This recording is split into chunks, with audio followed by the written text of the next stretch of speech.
In the remote town of Cross Creek, a lone cowgirl named Jessie Callahan arrives, seeking refuge after years of hunting criminals for a living. Unbeknownst to the townsfolk, she's more than just a cowgirl. She's a former leader of a feared bounty hunter group. But when a gang of ruthless bikers rolls into town, looking to claim it as their territory, they underestimate Jessie's past. The confrontation that follows will force Jessie to reckon with her past life and fight back against a criminal empire like no other. Before we continue with the story, tell us where you're watching from. If you like this story, hit that subscribe button and turn on notifications because tomorrow we have a special story for you. The sun was low in the sky, casting long, slanted shadows over the dusty streets of Cross Creek.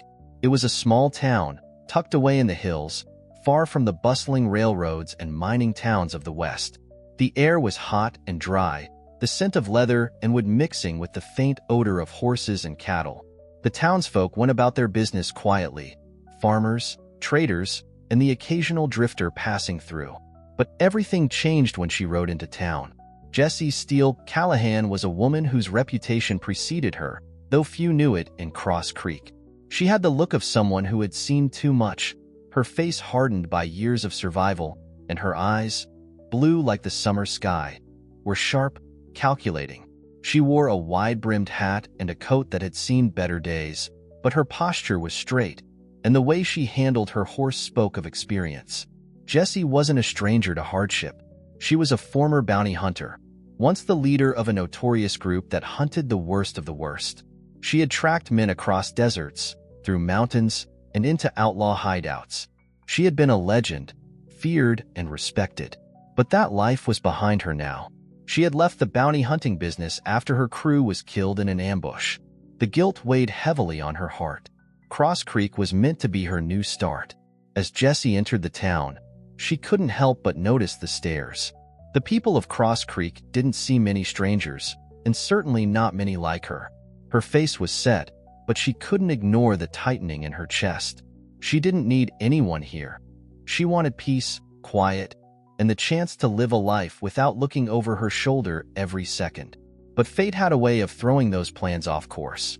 She dismounted and tied her horse to a post outside the local saloon, the only establishment that seemed to offer any real shelter in this quiet town. A few folks leaned out of the saloon's windows to take a glance at her, whispering behind their hands. Jessie ignored them, stepping inside. The saloon was dimly lit, the air thick with smoke and the smell of cheap whiskey. Behind the bar, a grizzled man with a thick mustache wiped down a glass. His eyes flicked over her, but he didn't say anything. Jessie walked up to the bar, tossing a few coins onto the counter. "A room for the night," she said, her voice low and steady. The bartender nodded, clearly used to strangers coming in from the desert. "Sure thing, miss. Got a room upstairs." Jessie glanced around the room. A few rough-looking men sat at the tables, drinking and talking low. One man, dressed in worn leathers and a bandana, caught her eye. He smirked and leaned back in his chair, giving her an appraising look. Jessie ignored him, focusing on her task. She had a bed to sleep in for the night, and that was all she needed. But she could feel their eyes on her, and it irritated her. She hadn't been in town for an hour, and already, there was a sense of unease building up inside her. She wasn't used to feeling watched. She was used to being the one doing the watching. She made her way upstairs, but as she reached the landing, a voice called out from behind her. "Hey, sweetheart," the man from the table said, his voice full of a false charm. "You new around here?" Jessie didn't turn around. She didn't need to. "Why don't you come sit with us for a drink?" the man continued. "We could use some company." Jessie took a breath and turned slowly, meeting the man's eyes. There was something in the way he looked at her, like she was an easy target. That made her angry. "I'm not interested," she said flatly, her hand resting on the butt of her pistol. It wasn't a threat, just a reminder of who she was. The man's grin faltered, but he quickly recovered. He stood up and took a step toward her. "I think you misunderstand, darling. We don't take no for an answer around here." Before he could take another step, a deep voice from across the room interrupted. "Leave her be, Thompson." The man stopped in his tracks. He didn't need to turn around to know who had spoken. The room grew quieter as a group of bikers walked in through the saloon doors, their boots loud against the wooden floor. They wore black leathers, bandanas, and grim expressions. The leader, a tall man with a rough face and a scar across his cheek, stepped forward, his eyes locking onto Jessie. Jessie didn't flinch. She had seen enough of these types in her time. Men who thought their presence alone was enough to make others bow down. They were nothing but noise. The leader of the gang, the man with the scar, smiled darkly. "You're new in town, aren't you?" he asked. "I'm Hank, and this is our town now. You'd do well to remember that." Jessie stood her ground, her hands still resting on her pistol. "I'm just passing through." Hank's smile widened, and he took a step closer. "Well, around here, we don't take kindly to strangers who think they can just waltz in and do whatever they please. You'll find things are a bit different here in Cross Creek, sweetheart." Jessie's lips twitched into a tight smile. "I'm not here for trouble, but if you're looking for some, I'm sure we can work something out." The room fell silent. The bikers were sizing her up, but Jessie knew something they didn't. They had no idea who they were dealing with. Hank, the leader of the biker gang, took another step toward Jessie, his boots making a loud thud against the wooden floorboards.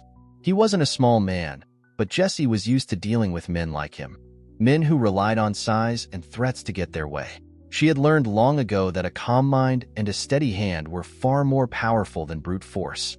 "You've got a real tough mouth for someone who's all alone in a place like this," Hank sneered, the rest of his gang hanging back, but clearly waiting for the order to move. Jessie didn't back down. She had seen too many men like Hank, all talk and no action. She could feel the tension building in the air, the low hum of menace that threatened to snap at any moment. "Maybe you need to learn a lesson in respect," Hank continued, his voice lowering to a growl. Jessie's eyes narrowed, her hand slowly sliding toward her holster. She wasn't looking for a fight, but she wasn't about to back down either. "Respect is earned, not demanded," she said, her voice calm but firm. One of Hank's men, a burly figure with a tattoo running down his neck, stepped forward. He cracked his knuckles, clearly itching for a fight. "You sure you want to keep running that mouth?" he growled. Jessie didn't take her eyes off Hank, keeping her stance relaxed but ready. "I'm not the one making threats," she replied, her voice sharp as a knife. Hank's expression darkened, but there was a flicker of hesitation in his eyes, perhaps the first sign that he realized this wasn't going to be as easy as he thought.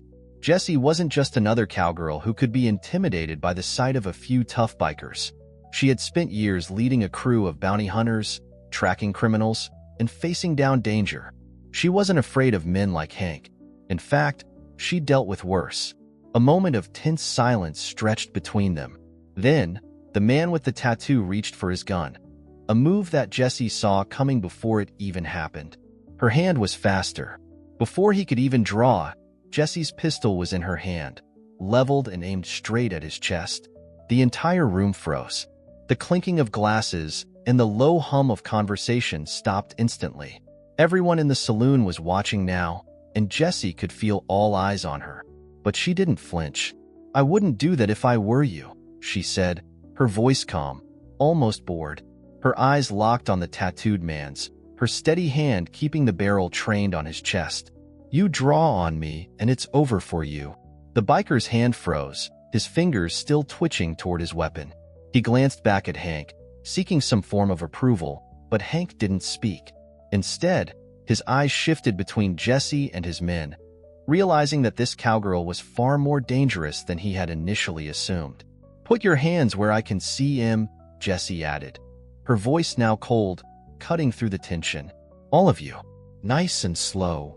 The biker with the tattoo slowly raised his hands, a look of disbelief on his face. The others hesitated, caught between their pride and the very real threat Jessie posed. Hank, the leader, was glaring at her, but there was something different in his eyes now. Respect, perhaps, or fear. Jessie wasn't sure which. It didn't matter to her either way. She was in control of the situation now. For a long moment, there was only the sound of their breathing, the tension thick enough to slice through with a knife. Jessie stood her ground, her finger resting lightly on the trigger. She wasn't here to shoot. She was here to show them exactly who was in charge. The bikers might have been used to bullying townsfolk into submission, but they had no idea who they were messing with this time. "You don't own this town, Hank," Jessie said, her eyes never leaving his. "And if you think you can intimidate me or anyone else here, you've got another thing coming." Hank took a deep breath, his chest rising and falling with the weight of the standoff. Slowly, he raised his hands, signaling to his men to lower their guns. He might have been a man who relied on force to get things done, but Jessie had shown him something he hadn't expected, a woman who wasn't afraid to stand up to him. For a moment, there was a flicker of doubt in his eyes. "I don't know who the hell you think you are," Hank growled, taking a step back, "but you've made a mistake messing with us. We run things around here. You might have won this round, but it won't last long." Jessie didn't take her eyes off him. "You're welcome to try, but I've got more important things to do than babysit a gang of cowards." With that, she turned on her heel, holstering her gun with practiced ease and making her way to the staircase. The saloon remained deathly quiet, the entire town holding its breath. As Jessie made her way up to her room, she could feel the weight of their stares on her back, but she didn't let it bother her. She had dealt with tougher men than Hank and his gang. She had dealt with men who would kill without hesitation, men who would make them all seem like amateurs.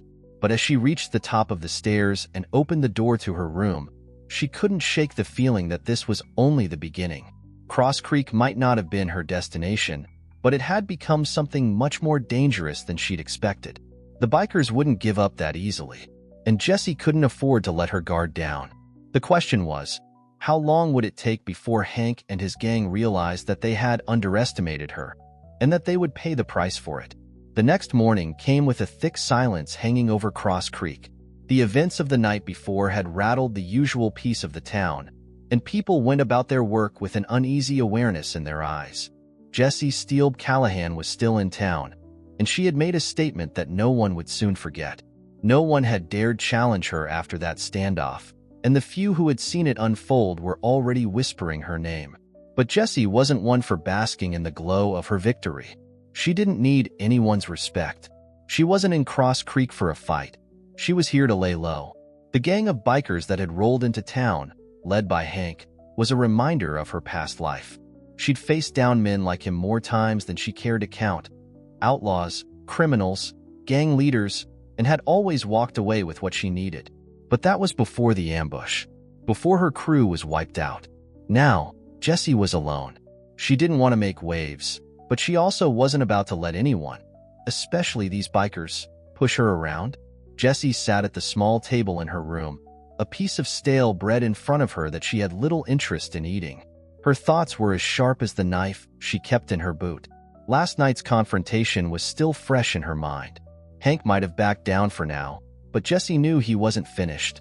Men like him didn't just retreat into the shadows. He would be back, angrier, with more of his crew. And this time, Jessie had no intention of backing down. She knew what it meant for her to stay in Cross Creek. With Hank and his gang around, her days of peace were numbered. It wasn't long before someone came knocking on her door. The rapping at her door was sharp, insistent. Jessie stood up, the creaking of the wooden floorboards beneath her feet barely audible. She reached for the rifle by the window and peered through the small crack, her eyes narrowing when she saw who it was. The bartender, a wiry man with a thin mustache and deep-set eyes, stood nervously at the door. He had seen everything last night, and now he had come to speak. "You need to leave," he said quickly, his voice low. "Hank's gang, they ain't gonna forget what happened last night, and they don't take kindly to being made fools of. If you're smart, you'll pack up and get out before they come looking for you." Jessie lowered the rifle, but kept a hard gaze on the man. She had no love for the bikers, but she wasn't going to run. "Not now." "I'm not going anywhere," Jessie said firmly. "They started this, and now they'll finish it. I didn't come here to back down, and I'm not about to let a gang of thugs push me out." The bartender swallowed, looking over his shoulder as if expecting someone to burst through the door. "You don't understand. Hank's the kind of man who doesn't just leave things alone. He'll come for you. And when he does, he won't stop until you're dead. He's got a lot of men behind him, men who would die for him." Jessie didn't flinch. "I've dealt with men like him before. They're all talk. but they break just like anyone else. The bartender shook his head, panic creeping into his voice. He's different, Jessie. You don't know what you're dealing with here. These men, Hank and his crew, they've got influence. They're tied in with the worst of the worst. If you don't leave, they'll make this place a living hell. Then let them try, Jessie said, her voice steady, almost emotionless. She'd had enough of being afraid. She wasn't going to let her past mistakes follow her here. I didn't ask for this, but if they want to fight, I'll give them one. The bartender hesitated for a moment, as if weighing whether to argue with her further. But Jessie wasn't backing down. With a sigh, he finally spoke again. Don't say I didn't warn you, he muttered before turning and walking out of the room, his boots scraping against the floor. Jessie stood there for a moment, listening to the fading sound of his footsteps. Her mind raced. She wasn't afraid, no, not anymore. But she had to be smart. Hank and his men weren't fools, and if she wanted to end this before it escalated, she needed to plan her next move carefully. As the sun began to set, Jessie made her way downstairs into the saloon. The atmosphere in the room was different now. People were quieter, watching her with curiosity and fear. Word had spread about what happened the night before, and Jessie knew it wouldn't be long before Hank made his next move. She walked to the bar, where the bartender kept his eyes averted. Jessie slid a few coins onto the counter. "Whiskey," she said flatly, her gaze scanning the room. She didn't need a drink, but she needed to be sharp for what was coming. The room was tense. She could feel it in the air. Just then, the doors swung open, and the sound of boots on the wooden floor was unmistakable. A few of Hank's men had entered, their heavy footsteps causing the others in the saloon to go quiet. Jessie didn't turn around. She kept her back to them, the muscles in her neck tensing. She wasn't about to be caught off guard. "Hey, sweetheart," a voice called out. It was one of Hank's men, short, stocky, with a jagged scar running down his cheek. He smirked as he approached her. "You think you can just walk into our town and make demands? You're a long way from home, aren't you?" Jessie didn't answer immediately. She just kept her focus ahead, waiting. She could feel the presence of the others behind her, but she didn't flinch. "I'm not here to fight," Jessie said, her voice low but unwavering. "But if you think you can intimidate me like you did last night, you're about to find out how wrong you are." The man laughed, his voice loud and mocking. "Oh, we've got a tough one here, boys," he called over his shoulder to the others. They stepped forward, surrounding Jessie, their expressions hard and hungry. "You should have stayed out of this town," Jessie continued, her hand inching toward the holster at her side. "I'm not going to leave, and you're not going to scare me." The man with the scar stepped closer, his grin widening. "I think you're forgetting who's in charge here, and you're about to learn a lesson you won't forget." Jessie's grip on her pistol tightened. This wasn't just about proving herself. It was about surviving. The tension in the saloon was suffocating. Jessie could feel the eyes of every man in the room on her, some with eager anticipation, others with quiet fear. They were waiting for her to make the first move, to give them a reason to strike.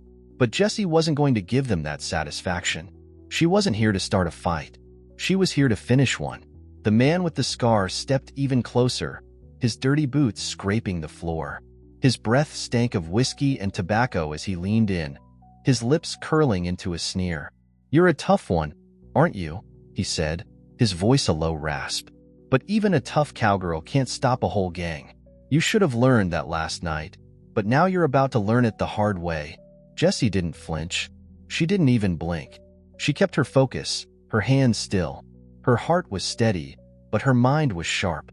Every move they made, every word they spoke, it was all part of the game she had played before. A game she had survived many times. The scarred man reached for his gun, his hand slow and deliberate. But Jessie was faster. Her right hand shot up, her fingers quick as lightning, and she had her pistol leveled at his chest before he could even react. The room froze. The sound of the gun clicking into place was deafening in the silence. The bartender, the few people sitting at tables, and even the bikers themselves, all of them were watching her, waiting. But Jessie wasn't fazed. She had been in worse situations before. She had faced down far more dangerous men than this. "Make your move," Jessie said, her voice cold and sharp. But know this, you'll be the one who dies." The scarred man hesitated, his hand still hovering near his gun, his eyes locked on hers. He hadn't expected this. The moment stretched into eternity, and Jessie could almost hear the beating of her own heart. She could feel the weight of the room, the danger thick in the air. One wrong move, and everything would spiral into chaos. But just as the man made a move to draw, a voice cut through the tension like a knife. "Hold it!" The voice was gruff, the command clear, and it came from behind her. Jessie didn't turn, but she knew who it was. Hank, the leader of the gang. He had come to see for himself how far things had escalated. He had seen his men fail last night, and now he was here to finish what they had started. Hank's boots echoed against the floor as he stepped into her line of sight. Jessie didn't lower her gun. Instead, she looked over her shoulder, meeting his cold, calculating gaze. His face was hard, scarred from years of violence, and the dark shadow of his stubbled jaw only made him look more menacing. "Jessie Callahan," he said, his voice calm but edged with anger. "You think you can just walk in here and make demands? You think you can take over my town?" "I didn't come here for trouble," Jessie replied, her eyes narrowing slightly. "But you brought it to me. And now you've made your move." Hank chuckled darkly, taking another step closer. "You're a brave woman, I'll give you that. But brave doesn't mean smart. You're outnumbered, and you're in my town now." Jessie didn't move an inch. She kept her gun trained on the scarred man, who was still frozen in place, unsure of what to do. Jessie knew Hank was trying to intimidate her, trying to make her feel small in the face of his power. But Jessie wasn't intimidated. She had led bounty hunters across the roughest terrain, hunted down outlaws who had put whole towns in fear. This wasn't her first confrontation with a gang. "You're right," Jessie said, her voice cutting through the silence. "I'm outnumbered. But you're forgetting one thing. I've got nothing left to lose." The room went even quieter, if that was possible.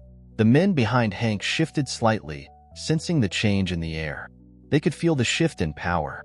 Jessie was no longer the cowgirl they thought they could intimidate.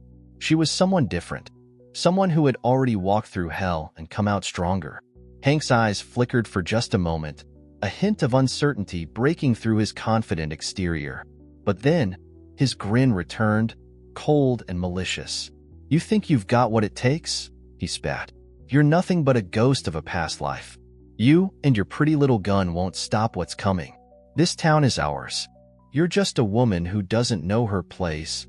"I know exactly what my place is," Jessie said, her voice even but laced with steel. "And it's not here, trying to survive your pathetic games." At that, Hank's grin faltered.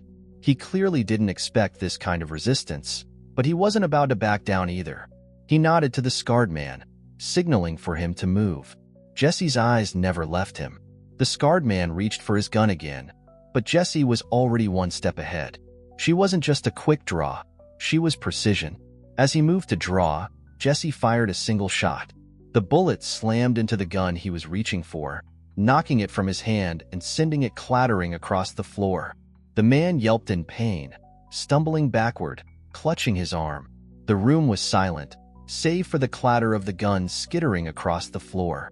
Jessie's gun stayed pointed at the man, her expression impassive. "I warned you." Hank's face darkened, his fists clenching. "You really think you've won? Huh? That gun might be faster than my men, but you're still just one woman. You've got no backup, no allies." Jessie didn't lower her gun.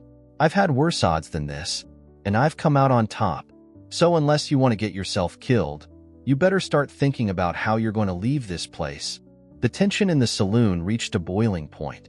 Every single man in the room was watching her, waiting for Hank's next move. Jessie could feel the weight of their stares, but it didn't matter. She had one mission now, to end this before Hank's empire spread further. "You've made a big mistake," Hank muttered, his voice dripping with venom. "But don't worry, I'll be back. And when I return, you won't have a chance." Jessie met his gaze with a cold stare. "I'll be waiting." The room seemed to hold its breath as Hank motioned to his men. With a final, venomous look, he turned and walked out of the saloon, his crew trailing behind him. The tension didn't dissolve immediately. Jessie knew this wasn't the end. It was only the beginning, but as the door slammed shut behind them, Jessie holstered her gun and exhaled deeply, letting the weight of the moment settle in. She had sent a message. She had made it clear. Cross Creek wasn't going to fall under Hank's control, but the fight wasn't over yet. Jessie leaned back against the bar, taking a deep breath as the dust from the standoff began to settle. The saloon was eerily quiet, everyone still processing what had just happened. Jessie's hand rested near her holster, still alert, still ready. She could feel the heat of the stares from the men in the room, the lingering uncertainty of what would come next. The bartender, who had been quiet throughout the exchange, finally spoke, his voice shaking. You really showed them," he said, his tone filled with a mixture of awe and fear. "I've never seen anything like it. Hank and his crew, they've run roughshod over this town for months. They don't take kindly to being embarrassed." Jessie nodded slowly, her mind racing. She wasn't just a stranger in Cross Creek anymore. She had made her mark, but it wasn't a mark that would let her walk out of this place quietly. Hank and his gang wouldn't take her defiance lying down. She knew that much for sure. "Don't thank me yet," Jessie replied flatly, her eyes scanning the room. "They'll be back. They'll come harder next time." The bartender winced. "They always do," he muttered. "I've seen it before. They don't stop until they've broken someone. They're not used to losing, especially to someone like you." Jessie's eyes narrowed, but her face remained stoic. "I'm not here to lose," she said quietly. She didn't need his pity, nor did she need to hear how dangerous Hank and his men were. She knew that better than anyone. She turned to leave the saloon, her boots scraping lightly against the wooden floor. The quiet stillness of the town seemed to close in around her as she stepped into the hot afternoon sun. There wasn't much time before Hank's gang would regroup and come looking for retribution. Jessie needed to prepare, both mentally and physically, for what was coming next. As she walked back to her room at the saloon, she heard the unmistakable sound of hooves approaching. Jessie's hand instinctively went to the grip of her revolver, her eyes scanning the street. A small group of riders, strangers, came into view. They wore leather and dust, much like Hank's crew. But these men didn't seem like they were part of the usual gang. They were too quiet, their horses too well trained, and their faces too guarded. The leader of the group, a tall man with a sharp jawline and piercing green eyes, rode up to her. Jessie didn't flinch. She had no time for cowards or curious onlookers. If they were here to cause trouble, they would find out quickly that she wasn't someone to mess with. "Are you Jessie Callahan?" the man asked, his voice calm but steady. Jessie didn't answer immediately. She didn't recognize him, but he had the look of a man who knew exactly what he was doing. "Who wants to know?" she replied, her voice cold. The man gave her a quick, assessing glance, as if sizing her up. He was calculating, not aggressive, yet. "My name is Gabriel Hayes," he said slowly. "I'm here because I need your help." Jessie raised an eyebrow, keeping her hand close to her gun. "Help? I don't know you, and I don't do favors for strangers." Hayes smiled, a small, tight-lipped smile that didn't quite reach his eyes.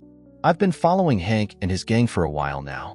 We're on opposite sides of things, but we both know the same truth. Hank and his crew don't just control this town. They've been working with some much darker people, and we need to stop them before they turn Cross Creek into a war zone." Jessie's brow furrowed, her interest piqued. "What are you talking about? Hank's just a thug with a gang of bikers. I've dealt with men like him before." Hayes shook his head. "You're right. Hank's a small piece of a much larger puzzle. I know you've been a bounty hunter. You've taken down big names before. The thing is, Hank isn't working alone. There's a criminal syndicate pulling the strings. People who operate in the shadows, and they've been building something big here." Jessie's eyes narrowed. "A syndicate? What's that got to do with me?" Hayes's gaze locked onto hers. "I'm offering you a chance to make things right. A chance to finish what you started with Hank and his crew, but also to go after the people behind them. If you're willing to help, we can take them all down. You won't be alone." Jessie hesitated. Her instincts told her to keep walking, to leave this place behind and head to another town. But there was something about Hayes, something in his eyes that told her he wasn't bluffing. And the idea of facing Hank and his gang, along with their unseen masters, on her own wasn't appealing. Maybe it was time to stop running and start fighting again. It had been a long time since she had taken down an empire, but this one felt personal. "All right," she said, her voice steady. "I'm listening." That evening, Jessie sat in the dimly lit saloon, nursing a glass of whiskey. Hayes had given her a few details about the operation, enough to make her stomach turn. The syndicate had their hands in everything, from land deals to illegal arms trade. Hank and his crew were the foot soldiers, carrying out the dirty work while the real power players stayed hidden. The plan was simple in theory: eliminate Hank and his gang, then move on to the higher-ups. But Jessie knew it wouldn't be that easy. If the syndicate was as powerful as Hayes claimed, they would have eyes everywhere. Every step they took would have to be calculated. Every move they made would need to be precise. She couldn't help but think of her old crew, the bounty hunters she had once led, the people who had stood by her, who had fought alongside her. She hadn't realized how much she missed the camaraderie until now, but she couldn't go back. Not now. Jessie's gaze drifted to the window, where the last sliver of sunlight disappeared behind the hills. She had no choice but to move forward. There was no turning back now. Outside, the sound of hooves grew louder. Jessie looked up as Hayes approached, his face serious. Behind him, a few more riders appeared. It was time to act. "We move tonight," Hayes said, his voice low. "We've got a small window before Hank realizes what's happening. Are you in?" Jessie stood, her face hardening with resolve. "I'm in. Let's take them down." As the group rode out into the night, Jessie's thoughts were clear. She wasn't just fighting for Cross Creek anymore. She was fighting for herself, fighting for redemption and a chance to right the wrongs of her past. And this time, she wouldn't let anything stand in her way. The night was still, the air heavy with the kind of silence that only the desert could bring. The stars above seemed to stretch on forever, their light cold and distant, as if watching the events below with indifference. Jessie and Hayes led a small group of riders, their shadows stretching long across the land as they made their way toward the outskirts of Cross Creek. Their goal, Hank's gang, and their first strike against the syndicate that controlled them. Jessie felt a familiar fire in her chest, the old instincts kicking in. This wasn't the life she had planned for herself anymore, but it was the life that had found her. She had made her choice, and now she had to live with it. This was the reckoning. She had spent years tracking criminals, bringing them to justice, and this felt like one last chance to make it right. "You all right?" Hayes asked, riding beside her. His voice was calm, but Jessie could hear the edge in it, the same edge she knew well when the adrenaline began to build.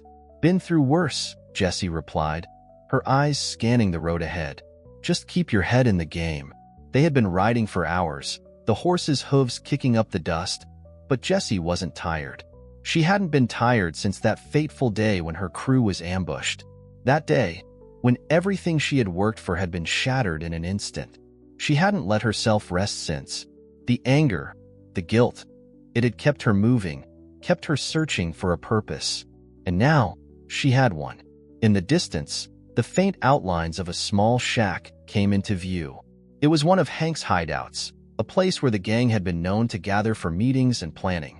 Jessie knew that this was where they'd find some of the men they were looking for, the ones responsible for the illegal activities and dirty deals. Hayes gave a silent signal to his riders, and they spread out, moving swiftly but quietly. Jessie led the way, her horse moving like a shadow across the night. She didn't need to be told what to do. She knew exactly how this worked. Get in, get out, and leave no trace.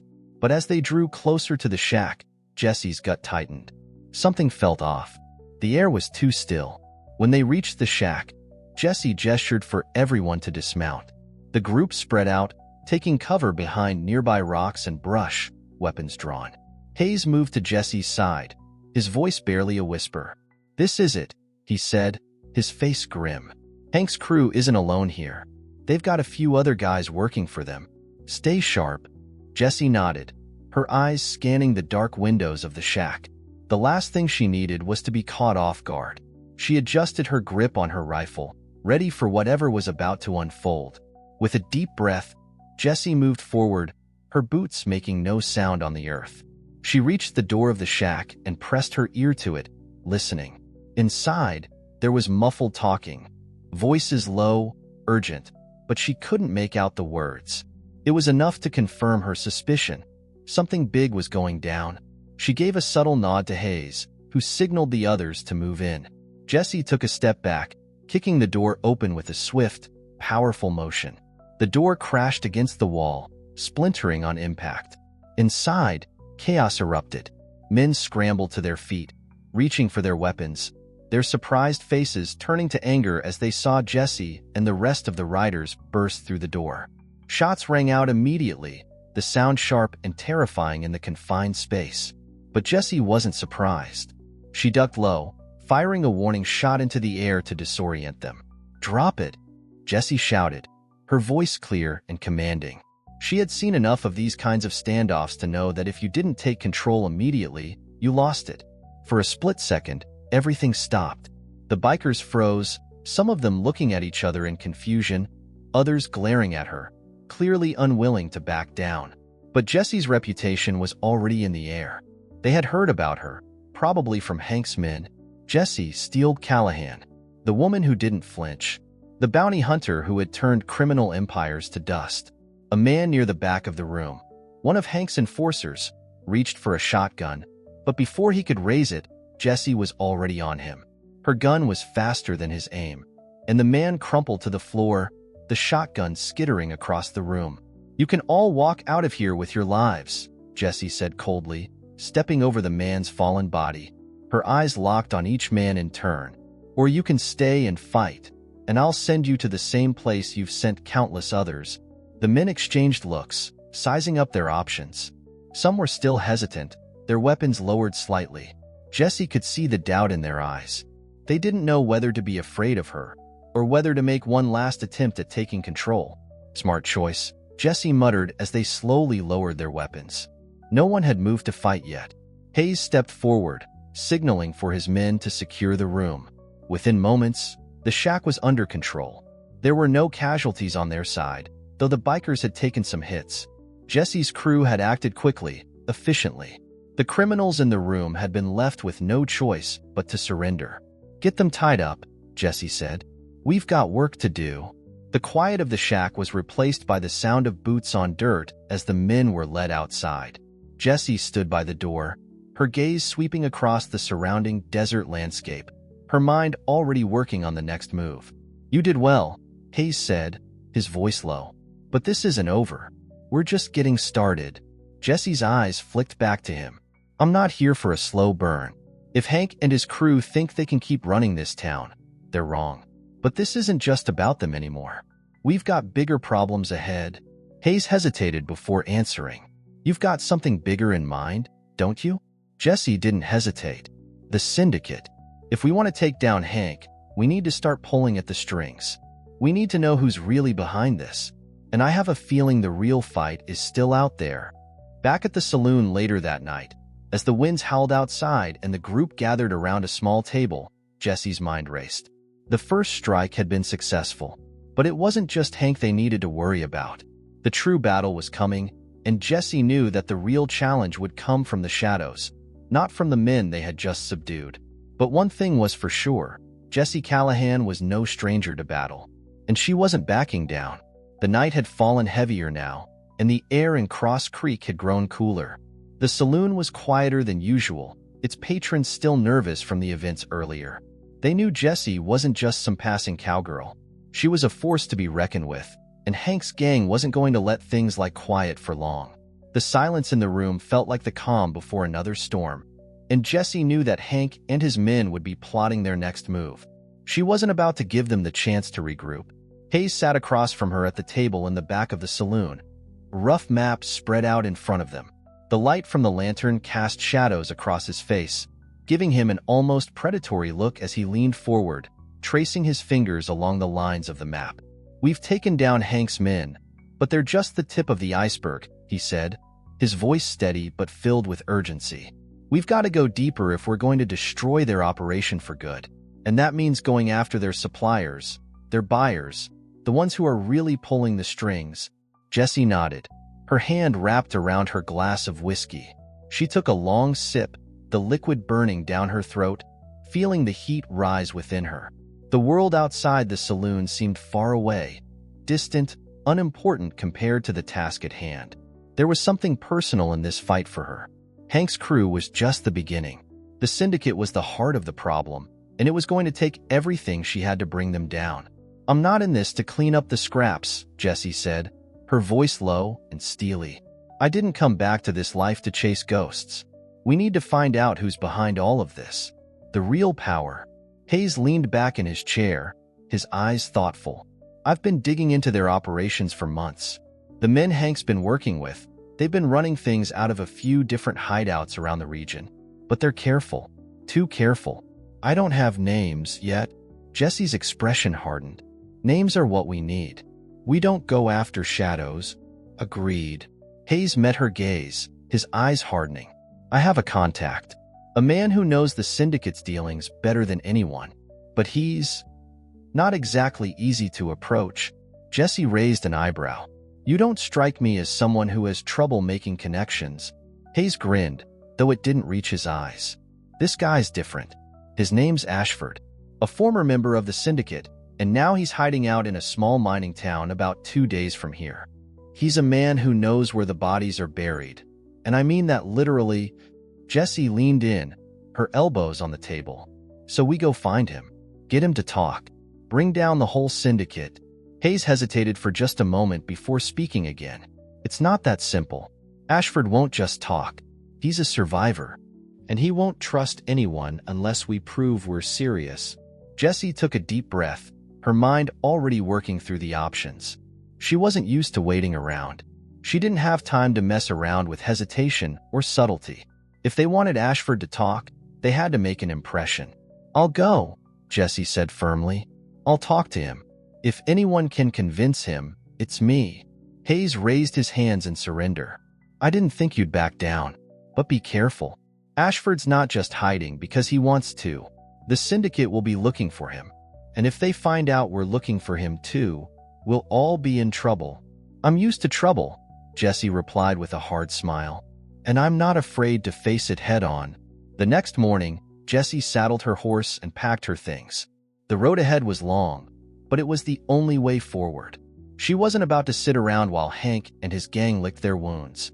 It was time to take the fight to the real enemy. She didn't know if Ashford would talk or if he would be willing to help them, but she knew one thing for sure. The clock was ticking. Hayes offered to ride with her, but Jessie refused. She worked best alone, and she needed to make sure no one knew she was coming. The less attention she drew, the better. The last thing she needed was for the syndicate to catch wind of her plan before she was ready. As she rode out of Cross Creek, Jessie kept her eyes sharp, scanning the horizon for any sign of trouble. The town was quiet in the early morning light, but she knew it wouldn't stay that way for long. She had made an enemy of Hank, and that alone made her a target. But she wouldn't let that slow her down. By midday, Jessie had reached the outskirts of the mining town where Ashford was rumored to be hiding.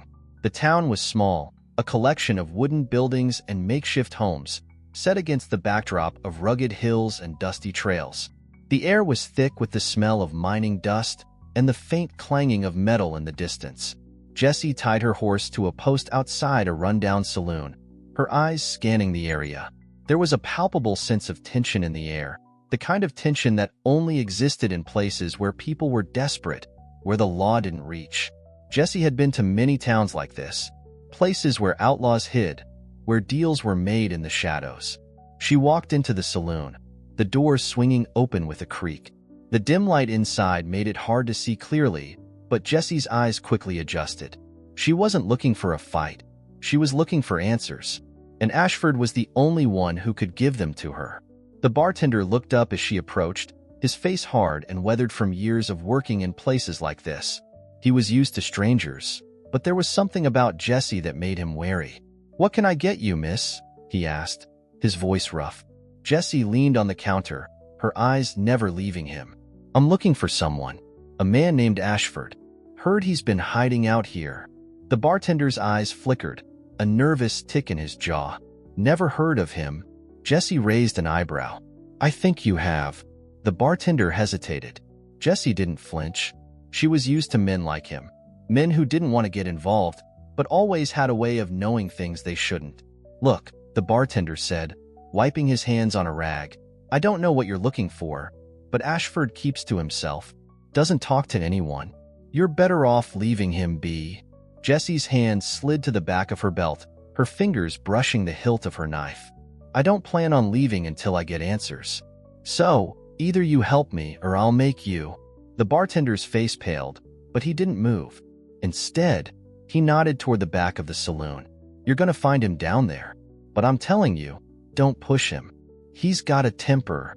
Jessie gave a curt nod, pushing past the bartender and heading down the dark hallway at the back of the saloon. The moment she stepped inside, her hand tightened around the grip of her knife. This was the moment she had been waiting for. She couldn't afford to hesitate now. The air in the back room of the saloon was thick with dust, the only light coming from a few dim oil lamps that flickered in the corners. Jessie's boots made a soft, deliberate thud on the wooden floor as she moved deeper into the shadowed space. The room was sparse, just a few crates and barrels stacked against the walls. The smell of stale alcohol and tobacco lingered in the air, and the faintest sound of metal clinking from the mining camp in the distance was barely audible. She didn't need to hear it. She could feel it. Someone was here.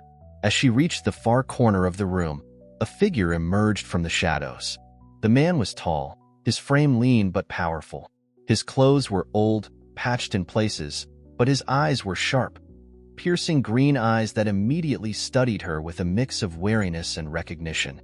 Jessie didn't flinch. She wasn't here to play games. She wasn't here to waste time. "Ashford?" she asked, her voice low but steady. The man's lips twitched, but he didn't speak immediately. Instead, he stepped forward, the faintest rustle of his boots the only sound in the room. There was a tension in his posture, a readiness to spring into action if needed, but Jessie could tell he wasn't frightened. He was calculating, as he had every right to be. He had survived this long by being cautious, by not trusting anyone. "Who's asking?" he finally replied, his voice gravelly but calm. Jessie took a step closer, her hand resting lightly on the butt of her revolver. She wasn't threatening him, not yet, but she wanted to make sure he understood she wasn't here to waste his time either. "I'm Jessie Callahan. I've been tracking the syndicate that Hank's crew is working for. I need answers. About the syndicate, about the deals they've been making, about how far their reach goes." Ashford's eyes flickered briefly. Whether in surprise or recognition, Jessie couldn't tell. But there was no hint of fear in his expression.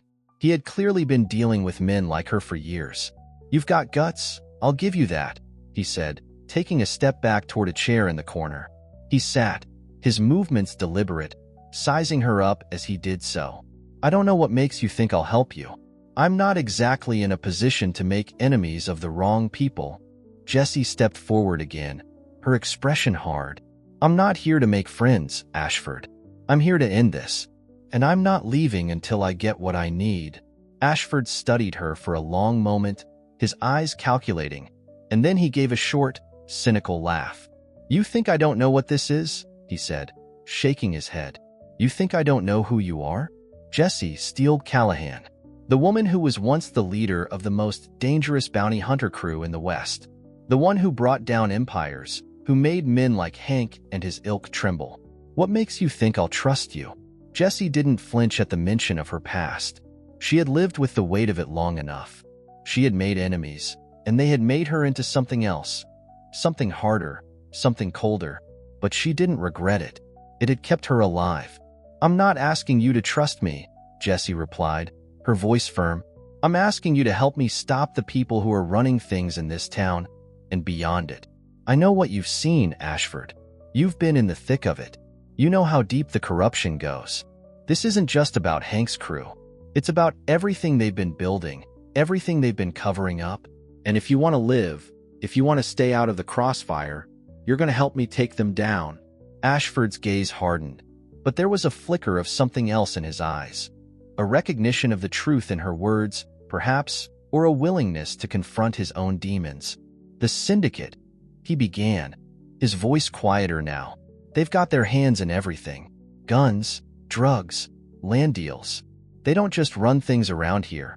They own most of the West. They've got men in high places, in law enforcement, in politics. If you take down Hank's crew, they'll come after you.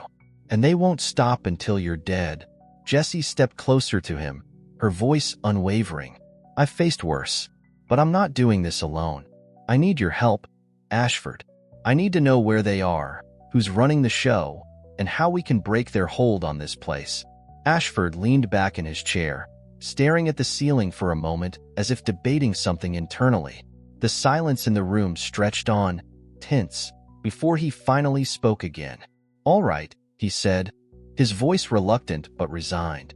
I'll tell you what I know, but you've got to understand something. You can't just walk in and take them down. They're not like Hank's gang. These people are untouchable. They've got eyes everywhere. And if they find out you're poking around, it's not just you that'll be at risk. They'll come for everyone. Jessie gave him a hard look, her voice low but insistent. They'll come for everyone whether I'm involved or not. So we might as well make sure they regret it when they do. Ashford's eyes narrowed, and he nodded slowly, as if he had finally made a decision. All right, he said again, this time with more resolve. I'll tell you what I know, but we've got to move fast. We've got one shot at this. Jessie took a step back, feeling the weight of the moment settle in her chest. She wasn't just about to bring down a gang. She was about to face an empire. A criminal network that stretched across the entire region, maybe even beyond it. The stakes were higher now, and this fight wasn't just for Cross Creek. It was for everything she had lost. Let's get to it, she said, her voice steady. Where do we start?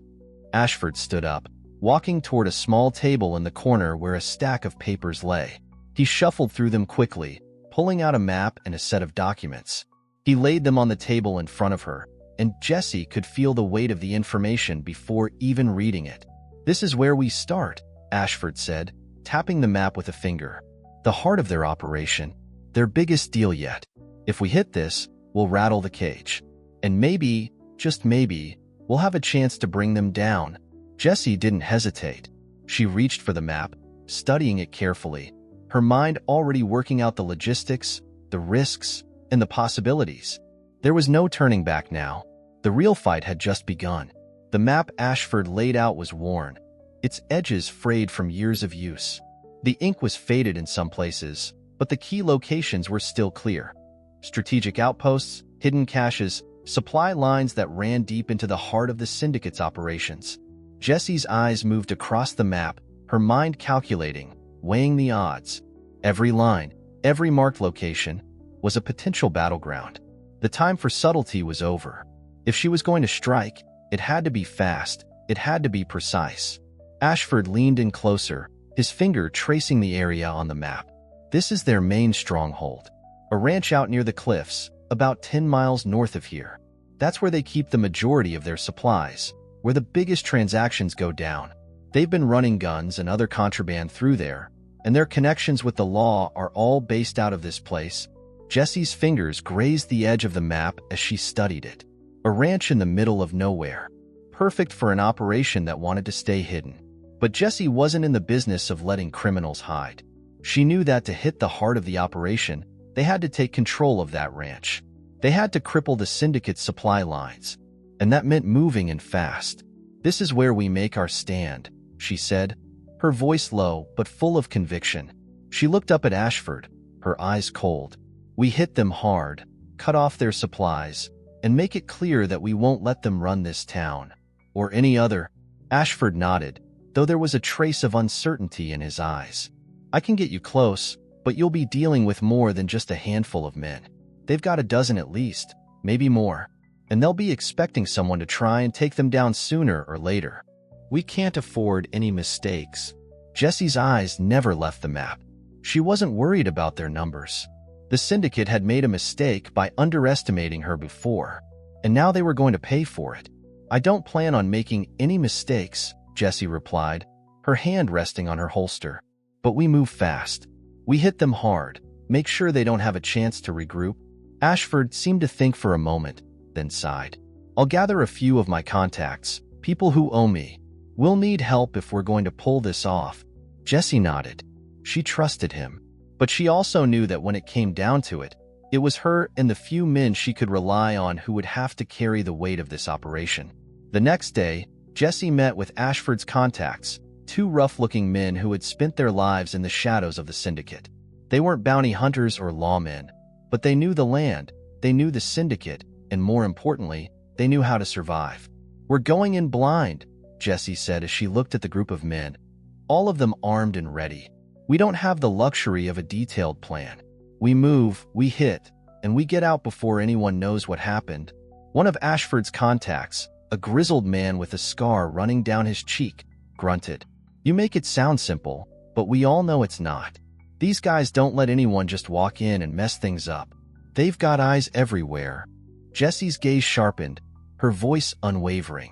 "Then we make sure their eyes are blind before they can see us coming." They rode out at dusk, the cold wind biting against their skin. Jessie, Ashford, and the others moved silently through the desert, staying low to the ground, their horses moving with practiced ease. The moon was a thin crescent in the sky, casting just enough light for them to see the outlines of the ranch in the distance.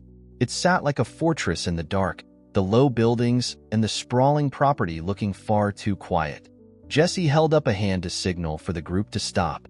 They had reached the edge of the ranch's property, and she needed to assess their next move. Her mind raced, her senses heightened. The last thing she wanted was to make a noise and alert them to their presence. She could see the guard posts on the perimeter, faint shadows of men walking the edges of the ranch. There were patrols. But Jessie had been in tighter situations before, and she wasn't going to let a few guards stop her now. "We'll go through the back," Jessie whispered. "Ashford, you and your men head to the eastern side. We'll take the western approach. We hit them at the same time. Make sure they're distracted. Once we get inside, we take the supplies. Don't fire unless you have to." Ashford nodded, signaling his men to follow him. Jessie's group moved silently through the shadows, their horses barely making a sound as they trotted toward the western side of the ranch. Jessie could feel her heart pounding in her chest, her breath steady. This was it. This was the moment she had been preparing for. As they reached the edge of the property, Jessie scanned the area for any sign of movement. The ranch was surrounded by a low stone wall, and the gate was a makeshift thing. A few pieces of old iron and wood, clearly meant to keep out livestock, but not much else. Jessie's eyes narrowed as she crept closer to the gate. Two guards stood in front of it, their backs turned, chatting idly. Jessie didn't hesitate. With a single, fluid motion, she reached for her rifle and fired into the air. The sound rang out sharply across the quiet night, the echo fading into the distance. The guards spun around, eyes wide with surprise, but they didn't have time to react. Jessie had already moved, taking them down with quick, decisive shots to the chest. The men collapsed to the ground, their bodies hitting the earth with a sickening thud. The ranch was still quiet, but the game had changed. Jessie signaled for the others to move. They slipped past the gate, making their way toward the storage buildings where the syndicate kept their supplies. The plan was simple: get in, get the supplies, and leave no trace. But as they approached the main building, Jessie's senses tingled again. Something wasn't right. "We've got company," Ashford muttered from behind her. Jessie's eyes narrowed, her hand going instinctively to her revolver. She had known this wouldn't be easy, but she wasn't about to let anything stop her now. They had to finish what they started. "Stay low," Jessie said, her voice low but firm. "We're not finished yet." As the first of the syndicate's men came into view, Jessie drew her revolver. She was ready. The wind had picked up, swirling dust around the perimeter of the ranch as Jessie crouched behind the old wooden crates, her fingers tight around her revolver. She could feel her heartbeat in her chest, steady but heavy with the anticipation of what was coming. The shadows around her were long and stretched out, and every rustle in the dark seemed to echo louder than it should. Ashford and the others were right behind her, their forms barely visible in the night, moving with practiced stealth. Jessie's eyes locked on the first man to emerge from the building. He was tall, wearing a black bandana around his neck, and his posture suggested that he wasn't just a guard. He was someone who had been trained to fight. The way he moved told her that this wasn't going to be a simple snatch and grab. "He's too close," one of Ashford's men whispered, his voice tight with unease. "What do we do?" Jessie kept her eyes trained on the guard, watching as he slowly paced toward the corner of the building. She wasn't going to let him get close enough to raise the alarm. They needed to be swift. If they didn't get control of this moment, the whole operation would come crashing down. Without taking her eyes off the guard, Jessie whispered, "We move on my signal. Ashford, take the right flank. Keep it quiet." Ashford nodded, his eyes flashing with the understanding of what needed to be done. They had no room for error. Jessie waited until the guard was halfway past the crates. Then, in a smooth, fluid motion, she leapt from behind the cover and shot. The sound of the gunshot rang out like a thunderclap in the night, echoing through the vastness of the ranch. The guard collapsed immediately, his body slamming against the earth with a sickening thud. "Go," Jessie shouted. Ashford's crew moved quickly, their footsteps muffled against the soft earth as they rushed toward the building. Jessie kept moving too, her heart pounding in her chest as she sprinted to the back door of the storage facility. She knew there were more men inside. She could hear them now, the sound of heavy boots on the wooden floor, the occasional low murmur of conversation. "Clear the area," Jessie barked to the others as she kicked the door open. It splintered with ease under the pressure of her foot, swinging wide to reveal the dimly lit interior.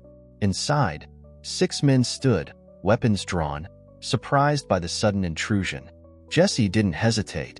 She fired first, her revolver cutting through the air with precision. The first man dropped to the ground, a bullet lodged deep in his chest. Chaos erupted in the room as the remaining men scrambled to react, their eyes wide with shock. The next few moments felt like they stretched on for hours. Jessie ducked behind a stack of crates as a barrage of bullets flew past her, but she was too fast. She moved quickly, almost too fast for them to follow, picking them off one by one with expert accuracy. The men were uncoordinated, disoriented from the sudden attack, and they didn't stand a chance. In a matter of seconds, the room was silent, save for the faint groans of the wounded men. Jessie stood over them, her gun still raised, ready to take down anyone who might try to get up. But it was clear they were done. She looked around the room, taking stock of what they had come for. Supplies, guns, ammunition, a small fortune. Really. But this wasn't just about the supplies. This was the syndicate's lifeblood. Take this away, and their whole operation would be crippled. She turned to Ashford, who was wiping blood from his hands as he came through the door behind her. His expression was grim, but there was a sense of satisfaction in his eyes. "We've got what we came for," he said quietly. "Now we get out." Jessie nodded, but just as they began to turn toward the exit, the unmistakable sound of hooves reached her ears. Fast-moving, a lot of them. The cavalry had arrived. "Damn it," Jessie muttered, cursing under her breath. "I knew it was too easy." Ashford's eyes darkened. "They must have heard the gunshots. We've got maybe 5 minutes before they catch up with us. We're not out of the woods yet." Jessie didn't need to hear any more. "We hold them off. We're not leaving empty-handed." She turned to the men in the room. "Grab the supplies. We're heading out the back. Make it fast." They scrambled into action, loading up their packs with what they could carry. Jessie didn't waste time. She knew they had to move quickly. The ranch was already surrounded, and if they didn't make it out in time, they'd be trapped.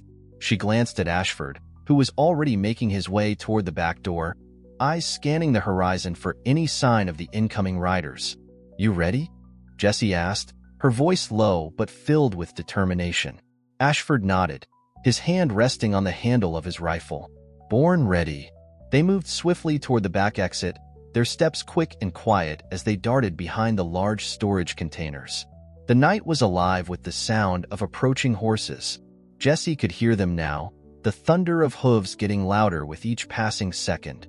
Suddenly, the door to the back of the building slammed open, and 3 more men, this time, armed and dangerous, stepped into view. Jessie's heart pounded, but she didn't hesitate. She whipped out her revolver, firing a shot at the closest man. He crumpled to the ground, and the others scattered, taking cover behind the barrels. "You're not getting away that easily," one of them shouted, his voice thick with anger. "You're dead, Callahan." Jessie didn't flinch. She moved behind a barrel, firing another shot that took out the man closest to her. She could hear Ashford's rifle going off in the distance, the crack of gunfire signaling that the other men were holding their ground. But they weren't out of the woods yet. "Keep moving," Jessie shouted, her eyes darting toward the horizon. The rest of the riders would be here soon, and if they didn't hurry, they would be pinned down. Ashford didn't need any more prompting. He grabbed the last of the supplies and made a break for the trees. Jessie followed close behind, the sound of gunfire echoing in her ears. As they neared the cover of the trees, Jessie's heart was pounding in her chest, the weight of what they had just done hanging over her. They had taken the first major blow to the syndicate, but there was no time to celebrate. They had won this round, but the war was far from over. "Keep moving," Jessie ordered. "We're not safe yet." The trees loomed ahead, the dark shadows offering some cover, but Jessie could hear the riders closing in. They were coming fast. She and Ashford had to outrun them if they wanted to make it back to safety. But Jessie wasn't afraid of a fight. She had come too far to back down now. The trees loomed like dark sentinels, their gnarled branches twisting and turning in the wind, but they offered little shelter. Jessie knew the ranch riders were hot on their heels, closing in fast as they fled toward the dense woods. They had stolen a significant chunk of the syndicate's operation, but the price for that victory was now a race against time. The moonlight barely cut through the thick canopy above, but the flicker of torchlight in the distance signaled that their pursuers weren't far behind. Jessie's breath came in sharp bursts as she urged her horse onward. She could hear the pounding of hooves behind them, feel the vibrations through the earth as more riders caught up. Her mind raced, calculating every possible move. They couldn't outrun them on horseback, not for long. They needed to make it to the river, to the rocky outcrop where they could make a stand. It was their only chance to survive this and keep the supplies they had taken.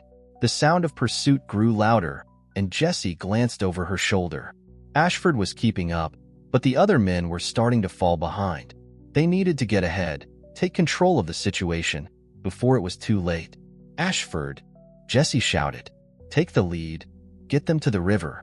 I'll hold them off." Ashford didn't hesitate.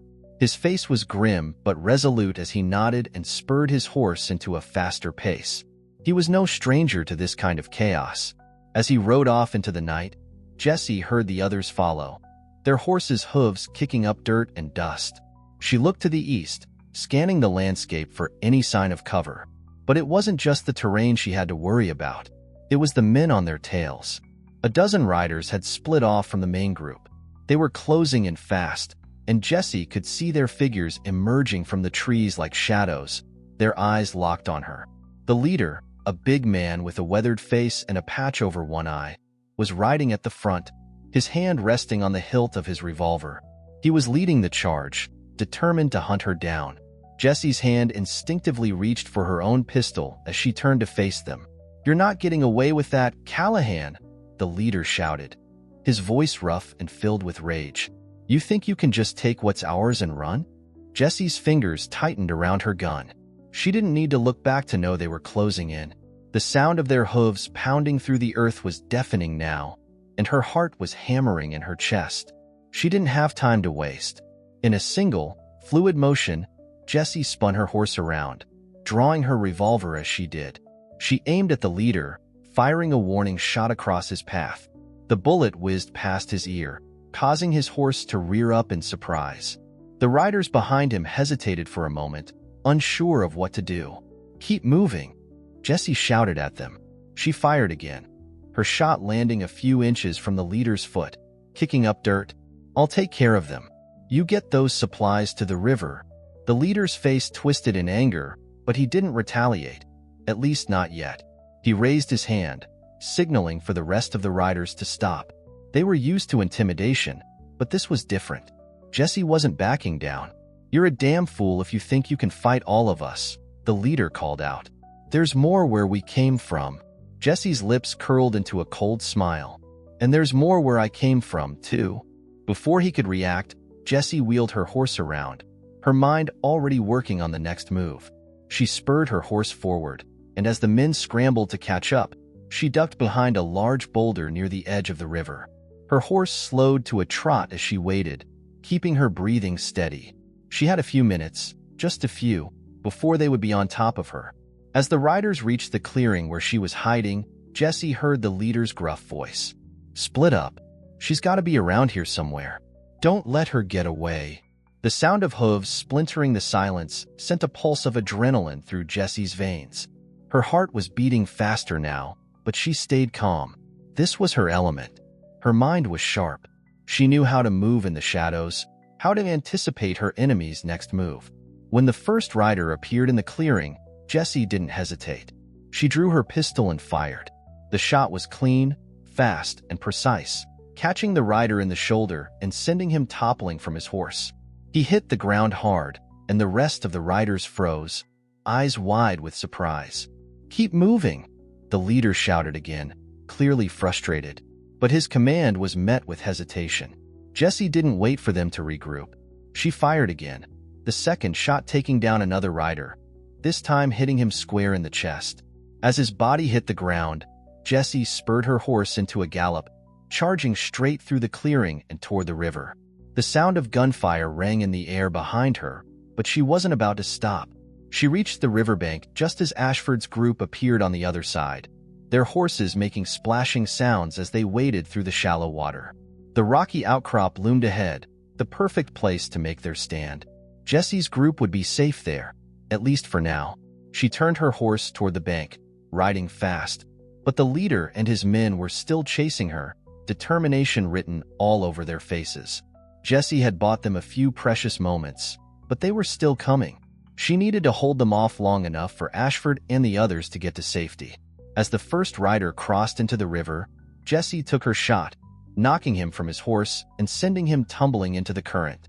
She quickly reloaded, firing again. The leader's horse reared, but he held firm. This wasn't over yet. "Get out of the way," the leader shouted, his voice thick with fury. "We'll hunt you down, Callahan. You'll never make it out alive." Jessie didn't respond. Instead, she moved into position, keeping herself hidden behind a large boulder near the bank. She had a clear line of sight, but the river's rush kept the noise of the shots hidden from the others. This was her last chance. She couldn't afford to miss. The leader was just ahead, almost within her reach. Jessie's hand tightened around the revolver as she prepared for the final shot. But just as she was about to pull the trigger, a loud crash erupted from the far side of the river. The sound of galloping hooves filled the air, and Jessie turned just in time to see a group of riders coming from the opposite side. Reinforcements. They were trapped. The sound of reinforcements crashing through the trees was unmistakable. Jessie's heart skipped a beat, the weight of the situation crashing down on her. There were too many of them. Too many riders closing in from both sides, the leader's men still pushing forward on one side and the new riders now rushing from the other. She was surrounded. The river roared beneath her, a cold reminder that there was no way out in this direction. And in the other, the men coming at her weren't about to show mercy. Jessie's mind raced, and for the first time in a long while, she felt the pressure. She had always been a step ahead, but now, it was different. She wasn't alone, but there wasn't a good way out. "Damn it," Jessie muttered under her breath as she glanced over her shoulder. Ashford and the others were still fighting their way across the river, but they were taking too long. The reinforcements were coming in fast, and the gap was closing. She needed to act fast. Jessie's mind clicked into gear, her instincts taking over as she bolted toward the closest boulder for cover. A spray of bullets cracked the air around her, but she ducked down just in time, the shots missing by inches. The gunfire from both sides was deafening, and her heart was pounding in her ears. She moved quickly, firing a shot to the right, taking out the rider closest to her. His body dropped with a dull thud into the river. She wasn't dead yet, but she knew it was only a matter of time before they surrounded her completely. The leader's gruff voice rang out, cutting through the chaos. "There's nowhere left to run, Callahan. You and your little group are finished." Jessie crouched low behind the boulder, watching as the enemy riders slowly closed the gap. They were calculating, patient, and that made them dangerous. But they had underestimated her. Underestimated the sheer will that had kept her alive all these years. The river churned beside her, and Jessie's gaze flickered over to the rocky outcrop just ahead. The men had to be almost there by now. She couldn't hold out forever, but if she could keep them distracted just a little longer, they might make it to safety. She peeked around the edge of the boulder, spotting the leader again. His eyes were focused on her, full of rage and determination. He wasn't backing down. Neither was she. "You think this is over?" Jessie called out, her voice sharp as she leveled her revolver at him. The gunshot rang out, and the leader flinched, but it wasn't a clean hit. She had forced him into cover, though, and that bought her a few precious seconds. Her fingers worked quickly, reloading as she darted from cover to cover. Another round of gunfire flew her way, but Jessie was too quick. She returned fire, taking out another rider who had tried to flank her. His body went limp, falling into the river with a splash. But there were still too many. Suddenly, a shot rang out from the far side of the river, the unmistakable sound of Ashford's rifle. The reinforcements hesitated, a few of them glancing back in confusion, unsure of what was happening. That moment of distraction was all Jessie needed. "Now!" she shouted, as she sprinted toward the small rise near the riverbank. Ashford and the others were already crossing into the clearing, their rifles raised. The battle was far from over, but Jessie could feel the shift in the air. The reinforcements had slowed, hesitating under the new fire. She wasn't the only one fighting anymore. Her people were with her. A few more shots rang out, and the leader's crew began to scatter. Jessie fired one last shot at the leader, catching him in the shoulder. He screamed, clutching the wound as he stumbled back, but he didn't fall. Not yet. His eyes locked onto Jessie's as he staggered toward his remaining men. "This isn't over, Callahan," he growled, his voice laced with venom. "We'll find you." Jessie didn't respond. She couldn't. She didn't have time for his threats. As the leader and his remaining men started to retreat, Jessie gave a sharp command. "Move out. Now." She didn't wait for Ashford to answer. She didn't need to. She could see the determination in his eyes as they gathered the supplies, their movements swift and calculated. It wasn't the victory they had wanted, but it was enough to keep the fight alive. The leader's crew retreated, dragging their wounded behind them. They hadn't been able to take Jessie down, and they knew it. This time, she had walked away with something. The supplies, the information, and the assurance that the syndicate wasn't as untouchable as they thought. Jessie glanced at Ashford, who was looking at her with a mixture of awe and concern. "That was close," he muttered, wiping sweat from his brow. Jessie didn't smile. There was no time for that. They had won the battle, but the war wasn't over. The syndicate would regroup, and when they did, they would come back stronger. Jessie knew that. But now, at least, they had a foothold, and they wouldn't stop fighting. "We're not done yet," Jessie said, her voice low but firm. "We've taken their first piece, but now we go for the rest. We end this before they can come back for us." As the last of the riders made it to safety, the group began to move out, their horses slowly picking up speed as they crossed the rocky terrain toward the nearby hills. Jessie's heart was still pounding in her chest, but there was no time to rest. Every muscle in her body screamed for respite, but Jessie wouldn't allow herself to stop. Not yet. She looked at Ashford and the others, their faces hard, their eyes focused on what lay ahead. This was far from over. The syndicate had made its move, and now it was time to make theirs. "Get some rest when we get to camp," Jessie ordered, her voice low and filled with authority. "We've got a long road ahead of us." Ashford nodded, his expression serious. "You got it. We'll keep pushing, Callahan.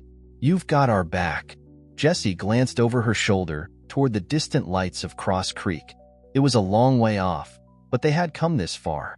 No turning back now. The night pressed in close as Jessie led her group across the rugged landscape, the low hum of the river beside them offering a fleeting sense of calm amidst the chaos they just narrowly escaped. Her heart still raced from the encounter, but she knew the battle wasn't over. Not by a long shot. Every turn, every shadow, seemed to hold the promise of another fight, another ambush. She had expected trouble, but the sheer weight of it all was beginning to settle in her bones. Ashford and his men kept a steady pace behind her, their faces set, their minds sharp. They were exhausted from the scramble, but there was no time to rest. Jessie knew they needed to get as far from the river as possible before dawn broke. That would give them the cover they needed to disappear into the hills and regroup. The thought of regrouping nagged at Jessie. She had led bounty hunters before, knew how to strategize, plan the next move, But this felt different. This wasn't a job. This was personal. The syndicate wasn't just a group of criminals running illicit deals. They were an empire, one that controlled everything in their path, from lawmen to businessmen to men like Hank. And they weren't going to stop coming until they had eradicated every threat to their power. Jessie's mind returned to the fight. She had taken down several of Hank's men and forced the rest to retreat. But that victory felt fleeting. In the back of her mind, she couldn't shake the idea that the real battle was just beginning. Every successful strike against the syndicate would lead to greater retaliation, and Jessie knew they needed to be prepared. "We need to hit them hard," she said to Ashford as they rode side by side. "This isn't just about survival anymore. We've got to take down the whole structure, piece by piece." Ashford glanced at her, his eyes heavy with the weight of their mission. "I get it, Callahan. But the closer we get to their heart, the more dangerous it's going to be. They're everywhere, and they've got connections in every corner of this land. We need more than just a good plan. We need firepower, allies, information." Jessie didn't need him to tell her that. She had been through this before, fighting a war on many fronts against enemies who played by their own set of rules. She was no stranger to danger, but the odds had never been this steep. She knew that if they didn't start gathering more support, they wouldn't last long.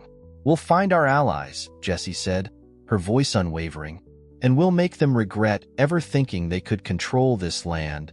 The wind carried the scent of pine trees and distant smoke as they rode on, their horses' hooves kicking up dust. The camp was just ahead, small, tucked into the hills away from the main trails. They would make it there by morning, lay low, and then plan their next move. It wasn't much of a camp, just a few tents and a fire pit, but it would provide shelter and safety for a while. They needed to regroup, recover, and reassess.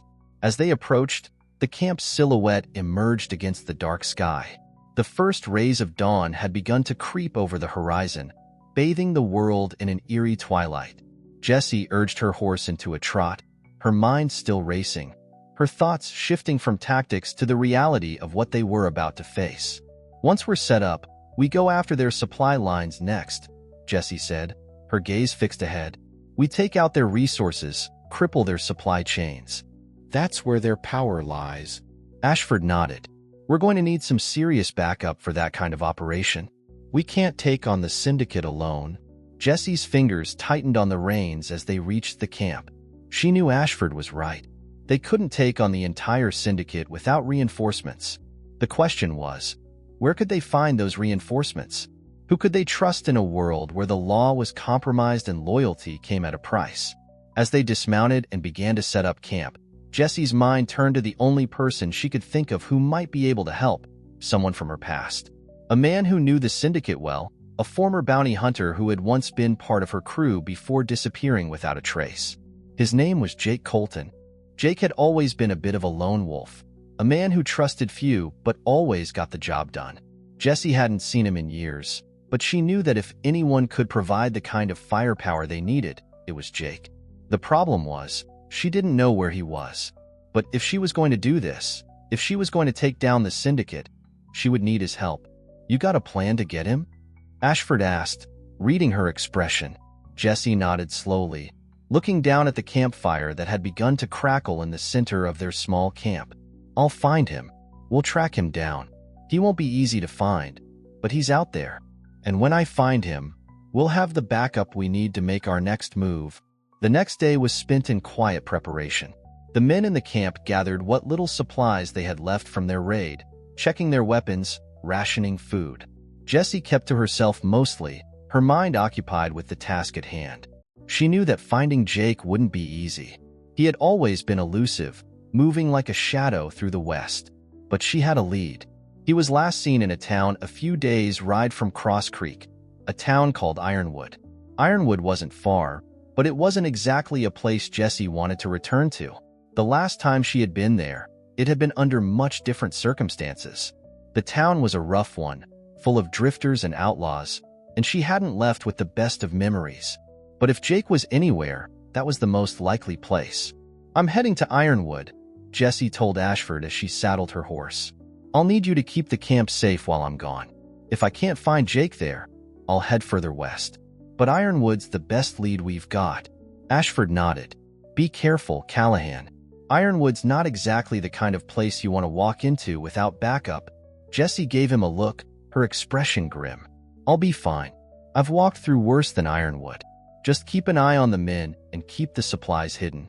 We don't want to draw too much attention. The ride to Ironwood took longer than expected. The terrain was harsh, the roads winding through thick forests and rocky hills. Jessie pushed her horse hard, her mind still racing. It had been years since she'd last been here, and she had no idea what kind of welcome she would get. By the time she reached the outskirts of Ironwood, the sun was beginning to set. The town's silhouette rose on the horizon, its crooked buildings leaning against each other, looking worn and tired. Jessie's hand instinctively moved to her revolver, but she didn't draw it yet. She knew the town well enough to understand that a fight wasn't always the answer, but it was always a possibility. As she entered the town, the streets were empty, eerily so. The town was still, the only sounds coming from the creaking of old signs and the wind rattling through the dust. Jessie rode slowly down the main street, her eyes scanning the buildings, searching for any sign of Jake. Then, from a shadowed corner, a voice called out to her. Looking for someone, Callahan? Jessie's heart skipped a beat at the voice that echoed through the empty streets. She didn't turn around immediately, but her hand instinctively moved toward the grip of her revolver. It wasn't the voice of a friend. It was a voice she knew all too well, one that carried with it the weight of years gone by and memories she wasn't sure she was ready to confront. I don't need company, Jessie called out, her voice steady but guarded.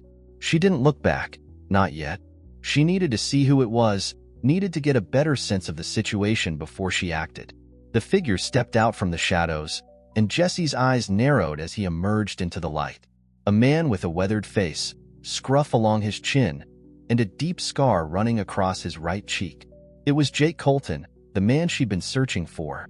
He was older now, his hair graying at the temples, his clothes faded and torn from years of wear, but the hard look in his eyes hadn't changed.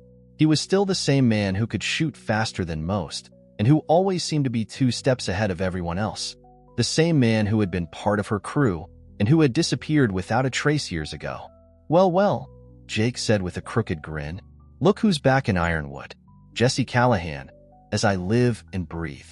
Thought you were dead after all these years. Guess you've got more lives than a damn cat. Jessie didn't smile. She didn't even flinch. She just watched him, her gaze sharp and calculating. I'm not here to trade old stories, Jake. I need your help.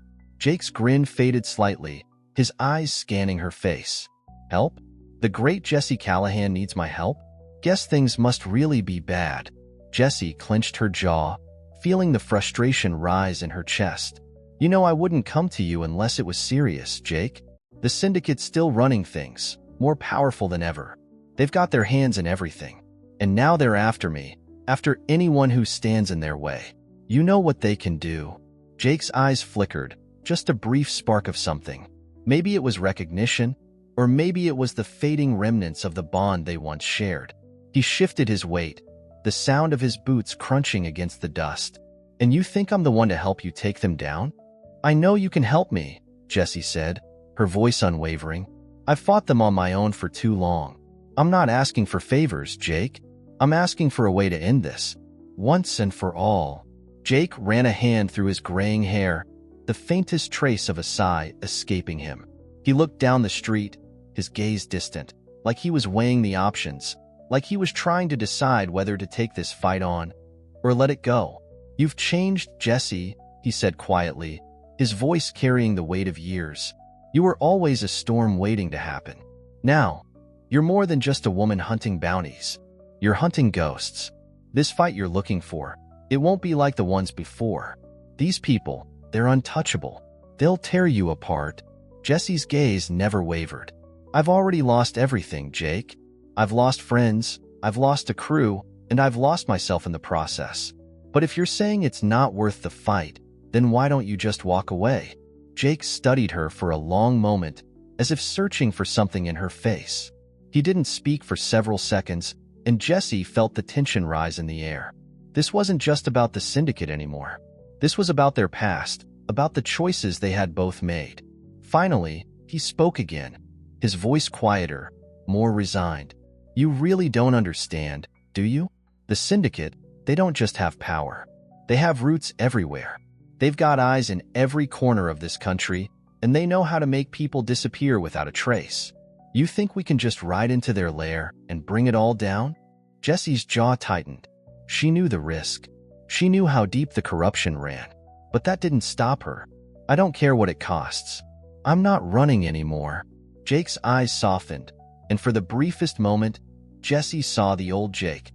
The man who had once ridden beside her, who had once trusted her with everything. He looked like he was about to say something, but then he shook his head, almost as if he was trying to convince himself. Fine, he said, his voice low. You're right. It's time to stop running. But we do this my way. I'm not going to throw us into a death trap without a plan. Jessie exhaled, the tension in her chest releasing just a little. I didn't think you'd just roll over. Jake's mouth twitched into a grim smile.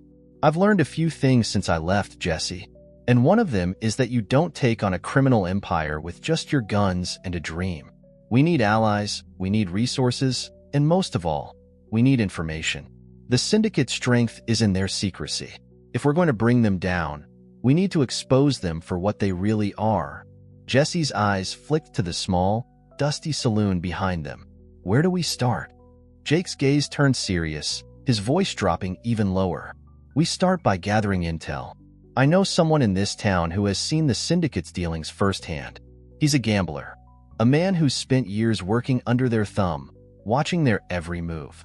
If anyone knows where the bodies are buried, it's him. Jessie nodded, her mind already racing ahead. Let's go then. They turned and walked into the saloon together, Jessie's eyes scanning the dim interior. The air was thick with smoke, and a few scattered patrons glanced up as they entered, but no one paid them much mind. It wasn't the people they needed to worry about. It was the man behind the counter. Jake walked up to the bar with a casual ease that betrayed nothing of the tension in the air. The bartender, a middle-aged man with a gray beard, looked up, his eyes narrowing slightly. He knew Jake. He knew what Jake was. Jessie stayed back, watching the exchange with a quiet intensity. I need a word with Marty, Jake said, his voice gruff but not unfriendly. You know where he's at? The bartender hesitated for a moment, then nodded toward the back of the room. Back there. But don't make a scene, Jake. The man's already got enough trouble. Jake gave a half smile, a familiar, weary look that Jessie had seen 100 times before. Trouble's what I do best. With that, they moved toward the back of the saloon, Jessie's heart beating faster as she prepared for whatever came next. As they entered the back room, Jessie's mind whirred with possibilities. Marty, the gambler, was the kind of man who played his cards close to the chest. He wouldn't give up information easily, but if Jake was right, he was the key to unlocking the syndicate's secrets. Jessie had no intention of leaving without answers. The back room of the saloon was dimly lit, the flickering light from a single candle casting long shadows on the walls. The smell of stale beer mixed with the pungent odor of tobacco smoke that clung to the air like a heavy fog. Jessie's eyes adjusted quickly as she stepped inside, her hand still resting lightly on the hilt of her revolver. Jake moved with the ease of someone who knew this place well, his expression unreadable, his gaze scanning the room for any sign of trouble. At a small, rickety table in the corner, a man sat hunched over, his fingers moving expertly over a deck of cards. His face was young, but the sharp lines of worry and where beneath his eyes spoke of too many nights spent gambling, losing, and trying to outrun his own demons. This was Marty, the gambler who might know more about the syndicate's dealings than anyone else in Ironwood. Jake approached the table slowly, his footsteps quiet but purposeful. Marty didn't look up, too focused on his hand of cards. But when Jake spoke, the gambler froze, his fingers hovering over the cards. Marty, Jake said, his voice low, but commanding. We need to talk. Marty's eyes flicked up from his cards, narrowing as he saw Jake standing there, Jessie lingering just behind him, arms crossed. The moment stretched, and for a second, Jessie could almost feel the weight of the tension between the two men. Marty had a reputation. He wasn't the kind to talk freely, especially when it came to the syndicate. But Jessie wasn't interested in games. "I told you last time, Jake," Marty said, his voice sharp, though his eyes never left the table. "I don't know nothing about what you're looking for.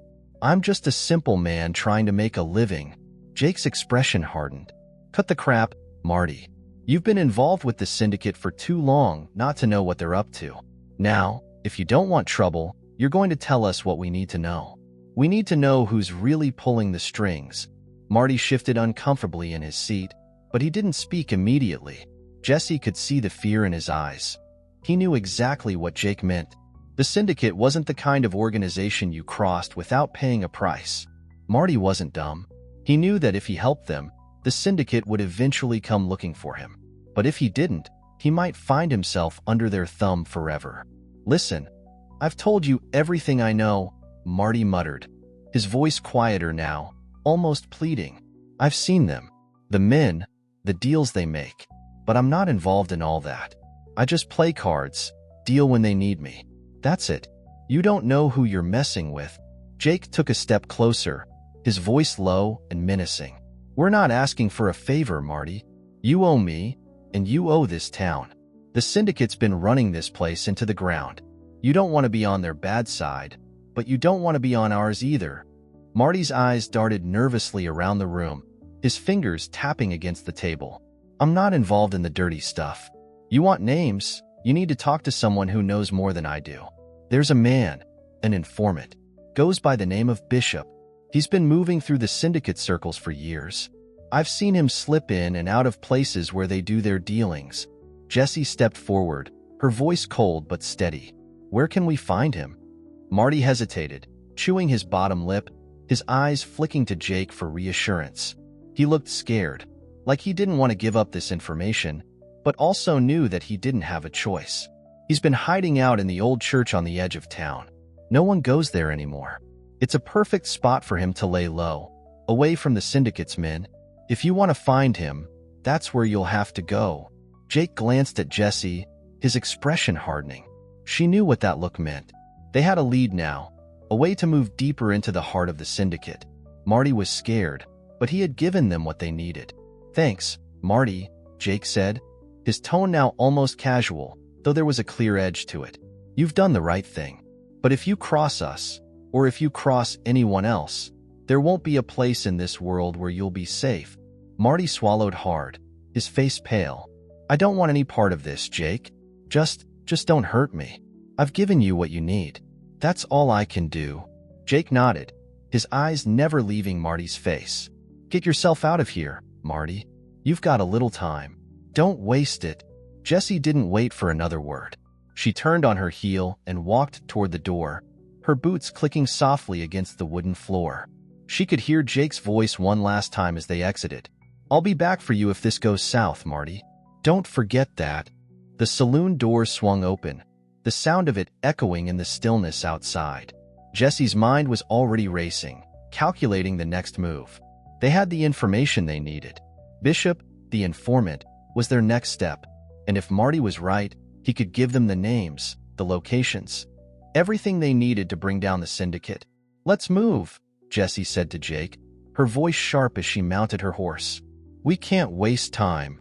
Jake followed her, mounting his own horse without a word.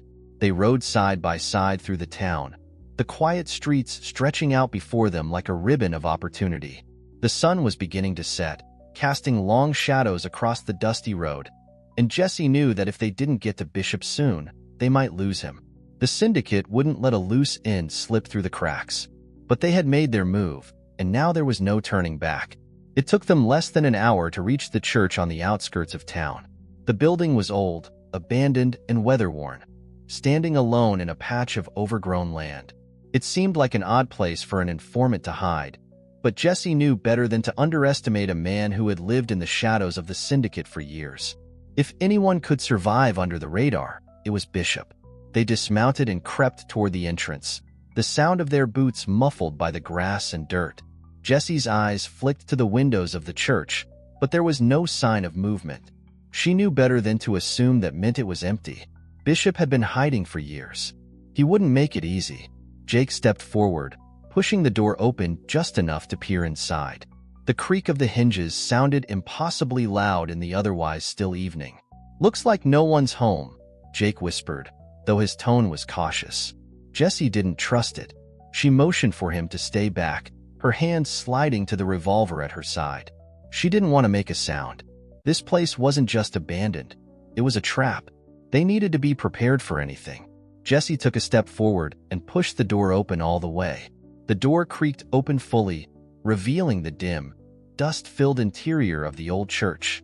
The air was thick with decay, the musty scent of rotting wood and mold hanging in the atmosphere. The tall windows, most of them shattered or covered in grime, allowed only thin beams of light to filter in, casting long shadows across the broken pews and cracked stone floors. It was a place forgotten by time, a place where secrets could be kept safely hidden. Jessie's instincts told her this was exactly the kind of place someone like Bishop would use to disappear. Jessie's hand tightened around the grip of her revolver, and she motioned for Jake to stay behind her as they crept deeper into the church. The silence was deafening, broken only by the distant howls of wind and the occasional creak of old wood. Every step they took seemed to echo louder than it should have, amplifying the tension that hung in the air. She couldn't shake the feeling that they weren't alone, that someone was watching them. The altar, long abandoned, stood at the far end of the church, shrouded in darkness. Jessie's eyes flicked to the surrounding corners, scanning for any sign of movement, but everything was still. "Stay close," Jessie whispered to Jake, her voice barely audible. He nodded, his face set in grim determination. "If this goes south, we'll need a way out fast." They moved cautiously toward the altar, each step deliberate, each breath held.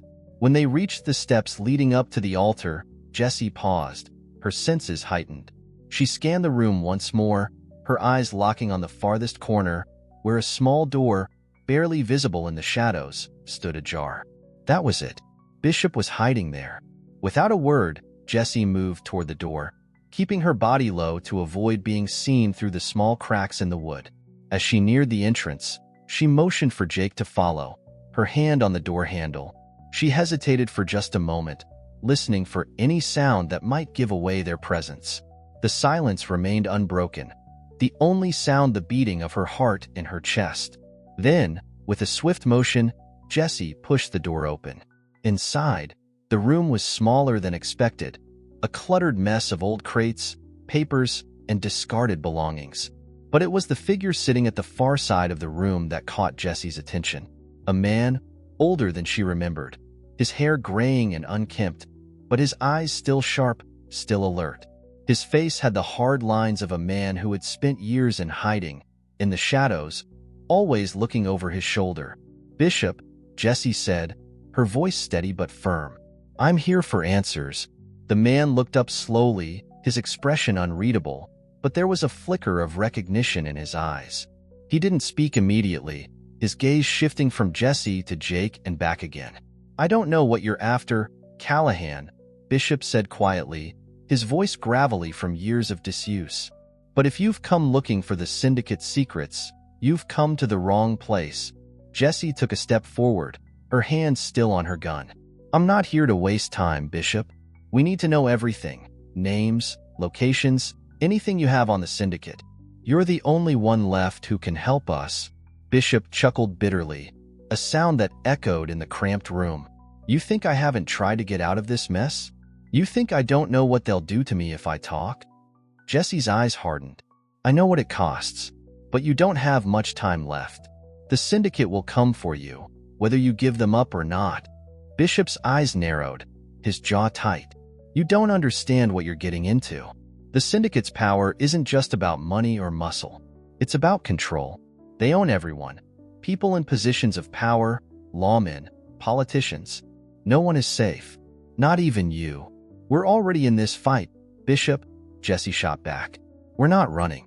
We're bringing them down, starting with their supply lines. But we can't do it alone." There was a long pause as Bishop stared at her, as if measuring her words. His face softened just slightly, and for a moment, Jessie saw a man who had given up everything, who had been forced to live in fear for too long. "I knew your crew, Callahan," Bishop said, his voice quieter now. You were all the best. Smart, ruthless, willing to do whatever it took. But when the syndicate got to you, they didn't just take your crew. They took everything. You lost your friends, your purpose. They made sure of that.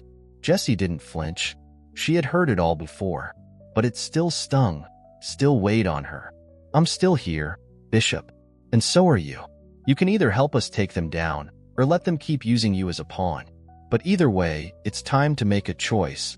Bishop's eyes shifted downward, his fingers tapping against the surface of a nearby crate. The weight of the decision hung in the air between them, palpable. Jessie didn't move, didn't press. She let the silence stretch, knowing that the longer he hesitated, the closer the syndicate's reach would get.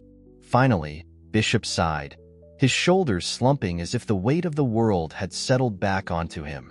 All right, he said, his voice low. I'll help you, but don't think it's going to be easy. The syndicate's grip on this land runs deep. They've got men everywhere and their plans. They're bigger than you realize. Jessie nodded. We've come this far. We're not turning back now. Bishop motioned for them to sit, pulling a dusty map from one of the crates. He spread it out on the ground, his fingers tracing a route that Jessie hadn't seen before. This is their next big move, Bishop said, his fingers stopping at a remote area on the map. They're planning a shipment, guns, explosives. It's going to go through a place called Red Rock Canyon. That's where you'll find the real power. If you take that down, you'll cripple them. Jessie's eyes scanned the map quickly, memorizing the location. Red Rock Canyon. She had heard of it. A place used by smugglers and criminals, isolated and difficult to get to. It would be a hard fight, but it was their best shot at taking down the syndicate's operations for good. This is where we start, Jessie said, her voice firm. Thanks, Bishop. You've just earned yourself a chance to make things right. As they stood to leave, Bishop's voice stopped them. Callahan, he said, his voice quieter now. Be careful. You think you can bring them down, but they're always one step ahead. Watch your back. The closer you get to the truth, the more dangerous it gets. Jessie paused for a moment, then nodded. I've been watching my back for years, Bishop. I'm not stopping now. They left the church without another word, stepping back into the fading light of the day. They had a plan, a lead, and a chance to strike. But the journey was far from over. The syndicate wasn't done with them yet. The sun was beginning to dip below the horizon as Jessie and Jake rode out of Ironwood, the weight of the information from Bishop settling heavily on their shoulders. The plan had taken shape, but the road ahead was long and fraught with danger. Red Rock Canyon was more than just a location. It was the heart of the syndicate's operations. If they wanted to bring down the empire that had terrorized so many, this was where it would happen. Jessie's mind raced as she thought of the syndicate's far-reaching influence. Guns, explosives, and who knew what else were passing through that canyon, right under the noses of lawmen and civilians alike. The shipment they were planning to intercept wasn't just a load of weapons. It was the lifeblood of the syndicate. Taking it down would cripple them, send a message that they weren't untouchable. But it wasn't going to be easy. The canyon was a natural fortress, a place known to only a few hardened criminals and smugglers. The terrain was treacherous, the routes hard to navigate. If Jessie and her crew were going to succeed, they would need to move fast and with precision. Once we hit the canyon, we have to move quickly, Jessie said, her voice cutting through the wind as they rode side by side. We take out the guards, destroy the shipment, and get the hell out before they can retaliate. Jake nodded, his eyes narrowed as he scanned the horizon. The world around them was still and quiet, the vast stretches of desert slowly melting into darkness. I've seen Red Rock before. It's a tough place, Callahan. Not a lot of room to maneuver. We'll need to use the cover of the night and strike hard, strike fast. I know, Jessie said, her gaze focused on the distant hills. But we've got one shot at this. We can't afford to make mistakes. Jake's lips twitched into a grim smile. You think I don't know that? They rode for hours, the distance between Ironwood and Red Rock Canyon stretching on in an endless blur of hills, valleys, and jagged rocks. Jessie's mind was a whirlwind, going over every detail of the plan again and again. She couldn't afford to let anything slip through the cracks. The more she thought about the syndicate, the more determined she became. She had seen enough of the destruction they caused. It was time to end it. When they finally reached the outskirts of the canyon, the moon hung low in the sky, casting a cold light over the rugged terrain. Jessie could see the outlines of the canyon walls rising before them, jagged and intimidating. The canyon itself was a labyrinth, narrow passageways flanked by high cliffs on either side, offering little room to hide or escape. "We'll need to find a good vantage point," Jessie said, her voice calm but filled with purpose. "Somewhere we can get a clear shot and see the guards without them seeing us first." Jake surveyed the area carefully. "There's a ridge up ahead. We'll be able to see everything from there, but we'll need to move quick. If they spot us, it's over." "Let's go," Jessie said, urging her horse forward. "We're burning daylight." They moved swiftly, keeping their horses low and close to the cliffs for cover. The air was cool against their skin, and the silence of the canyon was almost unnerving. Jessie could hear her heart beating in her chest, but she kept her thoughts steady. They had a job to do. The ridge loomed ahead, its rocky face offering just enough cover for them to keep hidden. Jessie and Jake dismounted, leaving the horses behind as they crept toward the edge. Jessie's eyes scanned the canyon floor below, watching as a few guards moved back and forth, standing watch over the canyon's entrance. "They're well armed," Jake muttered, his voice barely above a whisper. "We'll need to take them out quietly, or we'll have a full-on shootout on our hands." Jessie nodded, her mind working fast. "We can do it. I'll take the left side, you take the right. One shot, one kill. No mistakes." They both took a deep breath, knowing what was at stake. The next few minutes would determine everything. They couldn't afford to hesitate. Jessie's heart raced as she moved into position, her fingers tightening around her rifle. The guards were unaware of their presence, their focus on the path ahead, not realizing that death was only a few steps away. Jessie waited for the perfect moment, her eyes locked on the first guard, watching as he turned his back. In a single fluid motion, Jessie raised her rifle and squeezed the trigger. The shot rang out, sharp and true, and the first guard crumpled to the ground before he could even react. Jake's shot followed instantly. The second guard dropped without a sound, his body falling silently to the dust. Jessie signaled for Jake to move. They couldn't waste time. The rest of the guards would have heard the shots, and they would be coming for them soon. They quickly made their way down into the canyon, moving swiftly and silently, their eyes scanning every corner for more signs of movement. The shipment wasn't far now. They could hear the low hum of voices, the clinking of metal, the sounds of men loading crates into the back of a wagon. The operation was in full swing. Jessie's heart pounded in her chest as they neared the entrance to the supply area. She could see the guards up ahead, more of them, standing watch over the loading docks. They would need to take them out quickly, before the men could alert the rest of the syndicate's forces. "On three," Jessie whispered. "1, 2, 3. The sound of gunfire echoed in the canyon as they opened fire in perfect sync. The guards fell one by one, their bodies hitting the ground with sickening thuds. Jessie and Jake moved forward, their steps quick, their eyes sharp. The wagons were loaded, ready to go. They had only moments before the rest of the syndicate's men would realize what was happening. "Get to the crates," Jessie shouted. "Take out their supplies.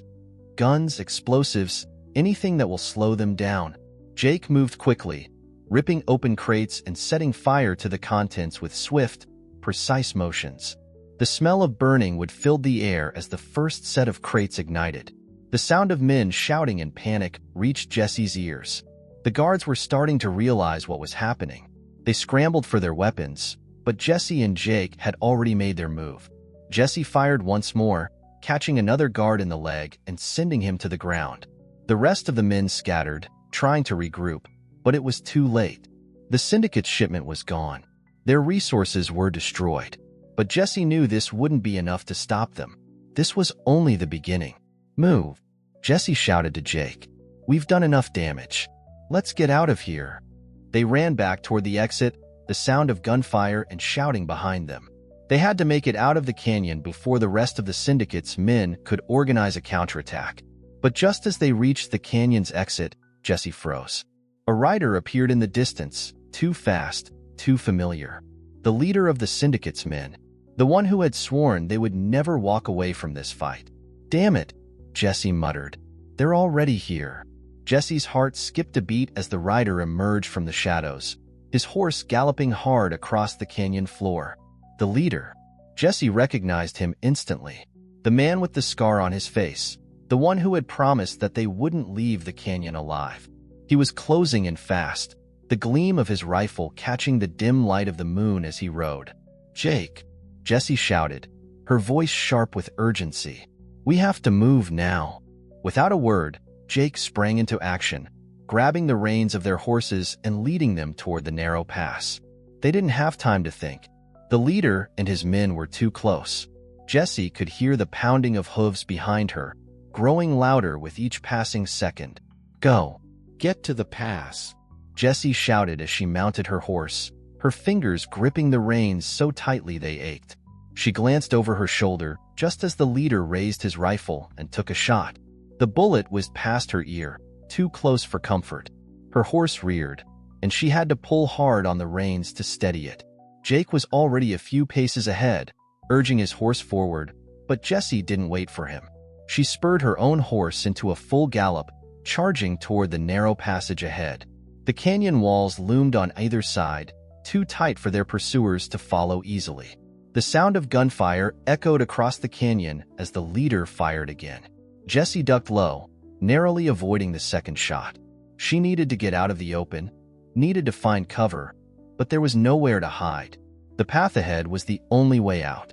"We have to outrun them," Jake shouted over his shoulder, his voice strained with the urgency of the situation. "They're gaining on us." Jessie's heart pounded harder in her chest as she pushed her horse harder, urging it to go faster. Her eyes were fixed ahead, scanning the narrow pass. The walls of the canyon were closing in around them, and she knew that if they didn't make it to the other side, they would be trapped. The sound of hooves grew louder. The leader wasn't far behind. Jessie could hear his shouts as he urged his men to ride faster, and the panic began to set in. If they caught them, there would be no escape. The syndicate wouldn't let them get away again. "We can't outrun them forever," Jake yelled. "We need a plan." Jessie's mind was racing. She knew they had to get to the high ground, get out of the canyon before they were cornered. There was an old rock formation up ahead, a rise in the path that could give them a few moments to regroup. If they could reach it, they might have a shot at turning the tables. "That rise up ahead," Jessie shouted. "Head for it. We'll make our stand there." Jake didn't need to be told twice. He nodded and spurred his horse forward, his face set with determination. They had to reach that rise. It was their last chance. But just as they neared it, the leader's men broke through the canyon walls from behind them, flanking them on both sides. Jessie's heart dropped into her stomach as she saw the men surrounding them, rifles aimed and ready. "Get ready," Jessie shouted, her voice hard. "We fight our way through." Before she could even raise her revolver, the leader called out, his voice taunting. "You think you can escape this time, Callahan? You think this is over?" Jessie turned to face him, her eyes hardening as she pulled her revolver from its holster. "This isn't over. Not by a long shot." The leader's lips curled into a smile, but there was no humor in it. He raised his rifle, aiming it directly at her. Jessie's pulse raced as she met his gaze, knowing that the next few moments would determine everything. A sharp crack of gunfire broke the silence. Jessie's world spun for a moment as the bullet grazed her arm, but she didn't flinch. She fired back in the same instant, the shot ringing out across the canyon. The leader's smile faltered as the bullet hit his horse, sending it rearing back and throwing him to the ground. The leader scrambled to his feet, rage burning in his eyes as he pulled himself up, his rifle still clutched tightly in his hands. "You'll pay for that, Callahan." But before he could raise his weapon, Jake fired, his shot landing square in the leader's chest. The man collapsed to the ground with a grunt, his rifle falling from his hand.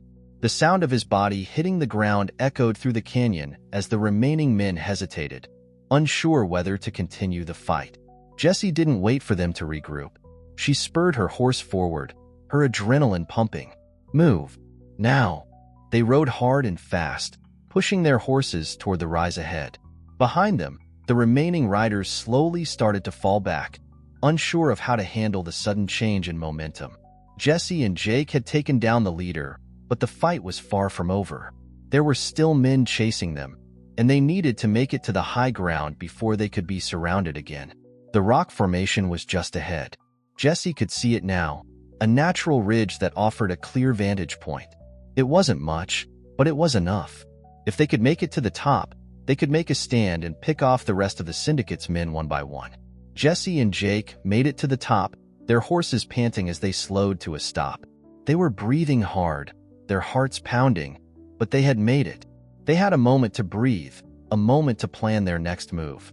Jessie's eyes scanned the canyon below, her mind working through the options. She knew the remaining men would regroup soon. They wouldn't just give up. "We've got a few minutes," Jake said, his voice low but filled with urgency. "We need to take out their reinforcements before they make it to us." Jessie nodded, her hand on her revolver as she surveyed the canyon floor below. The remaining syndicate men were moving fast, trying to close the gap, but Jessie and Jake had the advantage now. They were higher up, in control of the terrain. "We can do this," Jessie said, her voice hard with resolve. "We take them out one at a time." And with that, they fired. The battle raged on, the sounds of gunfire echoing through the canyon as Jessie and Jake took out the remaining syndicate men one by one. Each shot was precise, each move calculated. But as the last of the riders fell to the ground, Jessie knew that the real fight was far from over. The syndicate would be back, and next time, they would come for everything. But for now, they had one. And that was enough. The canyon floor lay still in the aftermath of the battle, the wind carrying the faint scent of gunpowder and the dust of broken earth. Jessie and Jake stood on the rise, their bodies tense, watching the last of the syndicate's men retreat into the shadows of the canyon. They had fought hard, taken out every last one of the attackers, but there was no time for rest. The quiet didn't last long. Jessie could feel the pressure mounting. The syndicate wouldn't stay down for long. "That was just a fraction of them," Jake said, his voice calm but filled with a knowing edge. He wiped the sweat from his brow and scanned the horizon. "We've drawn their attention, and now they're going to come back stronger. We need to get out of here before they regroup." Jessie nodded, her jaw clenched in determination. "I know, but we've got a head start. We've taken their supply, and we've put a dent in their operations. We can't stop now. We have to keep moving." Jake gave her a hard look. "And where are we headed next, Callahan?" Jessie didn't have to think long. "Back to Cross Creek. We need to warn the town, and we need to secure the supplies we took. We can't risk leaving them unprotected." With one final glance back at the canyon, they mounted their horses and rode off. The moon hung high in the sky, casting a cold light over the desert, but Jessie didn't feel the chill. Her blood was still hot from the battle, her heart pounding with the adrenaline of the fight. They had made their move, but the real test was coming. As they approached Cross Creek, the familiar silhouette of the town began to emerge in the distance. Jessie's thoughts raced. The syndicate wouldn't let their blow go unanswered. They were organized, relentless, and they had resources that stretched across the west. Jessie had been fighting them alone for far too long. But now, with Jake back by her side and the supplies they had stolen, things were about to change. "Stay sharp," Jessie said as they neared the outskirts of Cross Creek. "If they've been watching us, they'll know we're coming back." Jake's eyes narrowed. "We'll deal with them when they show up. But I'm betting they'll want to go after the town first. And that means we're going to need help." Jessie didn't respond. She knew what Jake was implying. They'd need more than just the two of them to hold off an attack on Cross Creek. The town wasn't much, but it was the only place they had left to regroup. The people there were simple folk, farmers, traders, and a few drifters. But Jessie wasn't worried about the town's size. She was worried about the strength of the syndicate and the resources they could bring to bear. As they rode into Cross Creek, Jessie's eyes immediately scanned the town. Everything seemed quiet, too quiet. The sun was setting, casting a warm orange glow over the town's dusty streets, but something felt off. It wasn't just the emptiness. It was the way the air seemed to hang heavy with anticipation. "Something's wrong," Jessie muttered under her breath, her hand sliding to the revolver at her side. Jake turned to her, his voice low. "I feel it too." They dismounted in front of the saloon, their eyes scanning the windows and doors for any sign of movement. The town was eerily still, The only sound the distant chirping of crickets and the occasional creak of a wooden sign in the wind. Jessie didn't like it. She had lived through too many ambushes, too many moments when the silence just didn't feel right. Before they could make their next move, the doors of the saloon swung open and a figure stepped into the street. It was the bartender, his face pale, his eyes wide with fear. "Jessie," he called, his voice trembling. "You've got to come inside. There's been a message." Jessie's stomach tightened. "What kind of message?" The bartender glanced over his shoulder nervously. "It's from them, the syndicate. They've sent word. They're coming for the town, and they want you." Jake's face hardened. "They've finally caught up with us." Jessie didn't wait for another word. She moved quickly, her boots pounding against the dirt as she followed the bartender into the saloon. The small room was dimly lit, the heavy scent of whiskey and stale beer clinging to the air. Inside, a group of townsfolk had gathered, their faces drawn with concern. Jessie's eyes flicked across the room, landing on a man sitting at the bar, his hands shaking as he held a crumpled piece of paper. "Here," the man said, holding it out to her. Jessie grabbed the paper and read it quickly. The message was brief, but it was clear enough. The syndicate had sent their demand. They wanted Jessie delivered to them, or they would destroy Cross Creek. "You can't do this," the man pleaded, his voice cracking. "They'll kill us all." Jessie crumpled the paper in her hand, her eyes hardening. The message was a warning, a declaration of power. The syndicate wasn't going to play games. They would burn this town to the ground if they had to, and they knew exactly how to do it. Jessie had been expecting this, but the reality of it hit harder than she had anticipated. "We won't give in," Jessie said, her voice firm, "but we need help. We need every hand we can get to defend this town." Jake stepped forward, his expression grim. "We've got a few hours before they make their move. We can't sit here and wait for them to come knocking." The bartender nodded. "There are a few folks around who can help. I know a couple of ranchers who owe me favors. They'll fight." "Gather everyone you can," Jessie said, her eyes steady. "Tell them to get to the church at the edge of town. We'll make our stand there." The bartender didn't hesitate. He rushed out of the saloon, leaving Jessie and Jake to prepare. Jessie turned to Jake, her thoughts racing. "We can't win this fight alone. We need to hit them first. Hit them hard," she said, her voice tight with determination. Jake's eyes met hers, his expression unshaken. "You think we can take them down, Callahan?" "I know we can," Jessie replied. "But we need a plan." They quickly started gathering their supplies. Ammunition, weapons, anything they could use to fortify their position. Jessie's mind worked furiously. The battle wasn't just about fighting. It was about surviving long enough to take the syndicate down for good. They had a chance, but only if they could get the town on their side. The clock was ticking. By nightfall, Cross Creek was on high alert. The townsfolk had gathered at the church, ready to defend their homes. Jessie and Jake had set up barricades, and they were making the final preparations for the fight that was about to unfold. The moon hung low in the sky, casting an eerie glow over the town. Jessie stood by the door of the church, her revolver in hand, watching the shadows stretch across the street. She knew the syndicate would be here soon, but she wasn't about to let them take everything without a fight. "They're coming," Jake said, his voice low. "You ready?" Jessie didn't answer immediately. She simply watched the horizon, her jaw clenched, her fingers wrapped around the gun that had become her constant companion. "I've been ready for this my whole life," she said, her voice steady and cold. The battle was about to begin. The moon hung high in the sky, casting a cold, silver light over the quiet streets of Cross Creek.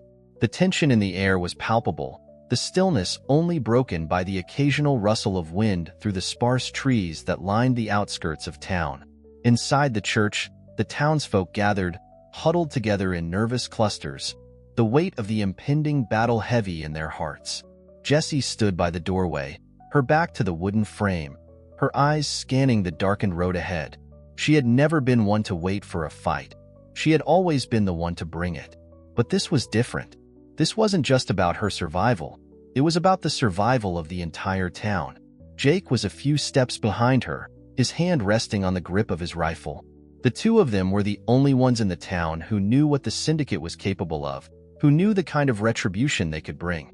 Jessie had seen it before. She had seen what happened to towns that didn't bow to their demands. She wasn't going to let Cross Creek become another casualty. The sound of hooves broke the silence, faint at first, but growing steadily louder. Jessie tensed, her muscles coiling as the unmistakable sound of approaching riders filled the air. They were coming. The syndicate had arrived. Jake's voice was low, his words barely audible over the sound of the hooves. "They're here." Jessie nodded, her eyes narrowing as she stepped forward, her revolver still in hand. "Stay close," she said, her voice steady but sharp. "We need to hold them off as long as we can." Inside the church, the townsfolk murmured in fear, their eyes wide with uncertainty. Some were armed, but most of them were just regular people. Farmers, traders, those who had never faced down a threat like this before. Jessie knew they would have to rely on each other. This wasn't going to be a battle won by sheer firepower. It would be won by unity and quick thinking. The riders approached the town, their silhouettes becoming clearer against the night sky. Jessie could see the leader at the front, his horse cutting through the darkness with the precision of a predator. The other riders flanked him, their faces hidden in the shadows of their hoods and scarves, but the weapons they carried gleamed in the moonlight. They were here to make an example of Cross Creek, and Jessie was ready to make them regret it. "We need to hit them before they get too close," Jessie said to Jake, her eyes locked on the leader. "Once they're in range, we'll be surrounded." Jake nodded, his hand gripping the rifle tighter. "You take the left, I'll cover the right. We'll pick them off one by one." Jessie didn't hesitate. She knew exactly what she had to do. The first shot had to be clean. The first kill had to be fast. She needed to send a message. This wasn't going to be easy for them. This wasn't going to be another town that rolled over. As the riders drew closer, Jessie could feel the weight of the moment settling into her bones. This was it. This was the fight she had been preparing for her whole life. The fight that would decide everything. When the riders were within range, Jessie's heart thudded in her chest. She raised her revolver, her aim steady, her breath shallow. She could see the leader's face now, a cruel sneer, his eyes filled with the confidence of someone who had never known defeat.